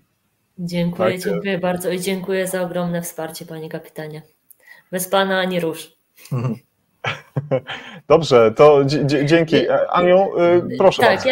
Ja jeszcze chciałabym podziękować też Alkowi, który na bieżąco musi wysłuchiwać moich stresów, marudzeń i wszystkiego, co jest związane z tym, że chciałabym coś zrobić, ale się boję i zawsze też mi mówi, że do przodu. I za to, że tą ideą CRM w początkowej fazie mnie właśnie zarażał. No i Pana Kapitana też, można powiedzieć, znam właśnie dzięki Alkowi, bo myślę, że sama to nigdy bym się jednak nie odważyła napisać. I pozdrawiam wszystkie moje koleżanki i kolegów z naszego szpitalnego oddziału ratunkowego w Koperniku. Dziękuję za tą świetną robotę, którą robicie. Dziękuję za to, co już mamy, za te briefingi, za te checklisty. Tak, właśnie tu jest mój szef, szefa też pozdrawiamy, nie wiem, czy nas słyszy, zastępca Paweł Podkościelny, lekarz LPR-u, nasza koordynatorka Kamila, cudowna osoba, ciepła, a tu już reszta, Krzysiu, który zajmuje się sprzętem, Julka, która zajmuje się administracją, moja serdeczna koleżanka również Sylwia, która zajmuje się sprawami kadrowymi. Super skład, dziękuję Jacku, że to zrobiłeś. Ale pozdrawiam wszystkie koleżanki i kolegów, wszystkich lekarzy specjalistów, naszych cudownych rezydentów, wszystkich moich kolegów ratowników, nasze cudowne pielęgniarki i przede wszystkim moi drodzy, tu pozdrowienia dla Alka od Marysi. Nie wiem, czy Arek widzi. Przede wszystkim podziękowania dla tego personelu, który nie robi tych, można by było powiedzieć, tak spektakularnych rzeczy, nie jest tak blisko pacjenta jak my, ale to są nasi sanitariusze, którzy wykonują ogromną robotę, to są osoby pracujące na co dzień w laboratorium, w serologii, technicy, radiolodzy. To jest wspaniały zespół, który zawsze nam we wszystkim pomaga i myślę, że nasza praca bez ich pracy byłaby zupełnie bez sensu. No i pozdrawiam moją rodzinę, moich bliskich, mojego bratanka Tymka, przez którego musiałam dzisiaj przyodziać właśnie tą koszulkę, to jest stylówka Tymka, powiedział, że ciocia musi żyć w pomarańczowym, więc przyszłam. Dziękuję bardzo panowie Jacku, tobie za szansę, wszystkim współorganizatorom, panu kapitanowi, panu Alkowi w sumie, za to, że zechcieliście dzisiaj być z nami i podzielić się z tymi doświadczeniami. No my też chcemy podziękować przede wszystkim tobie, Aniu, i tobie, Jacku, i oczywiście tutaj dla pani sekretarz Jagody za zorganizowanie tej sesji dzisiejszej i przede wszystkim fajne pomysły, tak trzymajcie dalej, jesteśmy z wami tutaj, jeżeli będzie potrzeba. Dziękuję. Przepraszam, ja jeszcze muszę koniecznie do pani Jagody się zwrócić. Pani Jagodo, bardzo dziękuję za opiekę, za wsparcie, za to, że musiała się pani przez te ostatnie kilka miesięcy trochę ze mną użerać, bo był duży bałagan informacyjny. Bardzo za wszystko dziękuję. Panie kapitanie? No ja już podziękowałem na początku pani Ani i pozdrawiam wszystkich, dziękuję wam. Miło mi było was zobaczyć. Dawno żeśmy się z niektórymi kolegami z Alkiem nie widzieli, ale z wielką przyjemnością zawsze się z nim spotykam i rozmawiam, natomiast no tak jak mówię, cel jest bardzo szczytny, trzeba walczyć, to co pani Ania powiedziała, nawet jak się coś tam nie uda po drodze, to idziemy do przodu, robimy swoje, próbujemy coś zmienić, bo kto nie jak pani, ktoś musi to w końcu zrobić, zawsze musi być ktoś, kto zacznie, także działamy i jeszcze raz działamy. I mam nadzieję, że panie kapitanie, drogi Alojzy, Aniu, nie będzie to ostatnie nasze spotkanie, ale na pewno będziecie musieli się tutaj podpisać na naszym banerze, to jest obowiązek, bez którego się nie dam tutaj wymiksować i oczywiście będę bardzo wdzięczny, jak zarówno wasze osoby i nasi widzowie i słuchacze podpiszecie się na naszym wirtualnym portfolio na Facebooku, a już teraz zapraszam wszystkich państwa do kolejnej audycji, która odbędzie się 11 marca, a ja już w czerwcu, będziemy mówić o świetnej, wspaniałej konferencji, która odbywać się będzie w Krakowie między 19 a 20 kwietnia. Ratownictwo 2024, konferencja ratownictwa medycznego przygotowana przez Wydział Nauk o Zdrowiu Uniwersytetu Bielsko-Bielskiego, Kolegium Medicum Uniwersytetu Jagiellońskiego i medycynę praktyczną. Państwa i moim gościem będzie pan dr Tomasz Ilczak i pan świeżo upieczony dr Paweł Kukla. Bardzo się cieszę, drodzy państwo. Naszym i państwa gośćmi była dzisiaj pani magister Anna Burczyńska, kłaniam się nisko, pan dr Alojzy Pilich, profesor akademicki, pilot, pułkownik rezerwy i wielu talentów człowiek, muzyk na basie grający. O muzyce dzisiaj nie było, panowie kapitanowie. Następnym razem audycja będzie o muzyce, bo bardzo ją lubimy. No i był z nami dzisiaj pan kapitan Wiesław Jedyna, któremu kłaniam się nisko w pas i już teraz czekam na machanie do nas tutaj od strony. Też prosty magister zarządzania. Dokładnie. Proszę państwa, to była wielka frajda się, spotkać z wami. Dziękuję bardzo. Do zobaczenia, do usłyszenia już niebawem w kolejnym odcinku, żeby nikogo nie zabrakło. Jacek Borowek, pozdrawiam najserdeczniej. Do usłyszenia i do zobaczenia.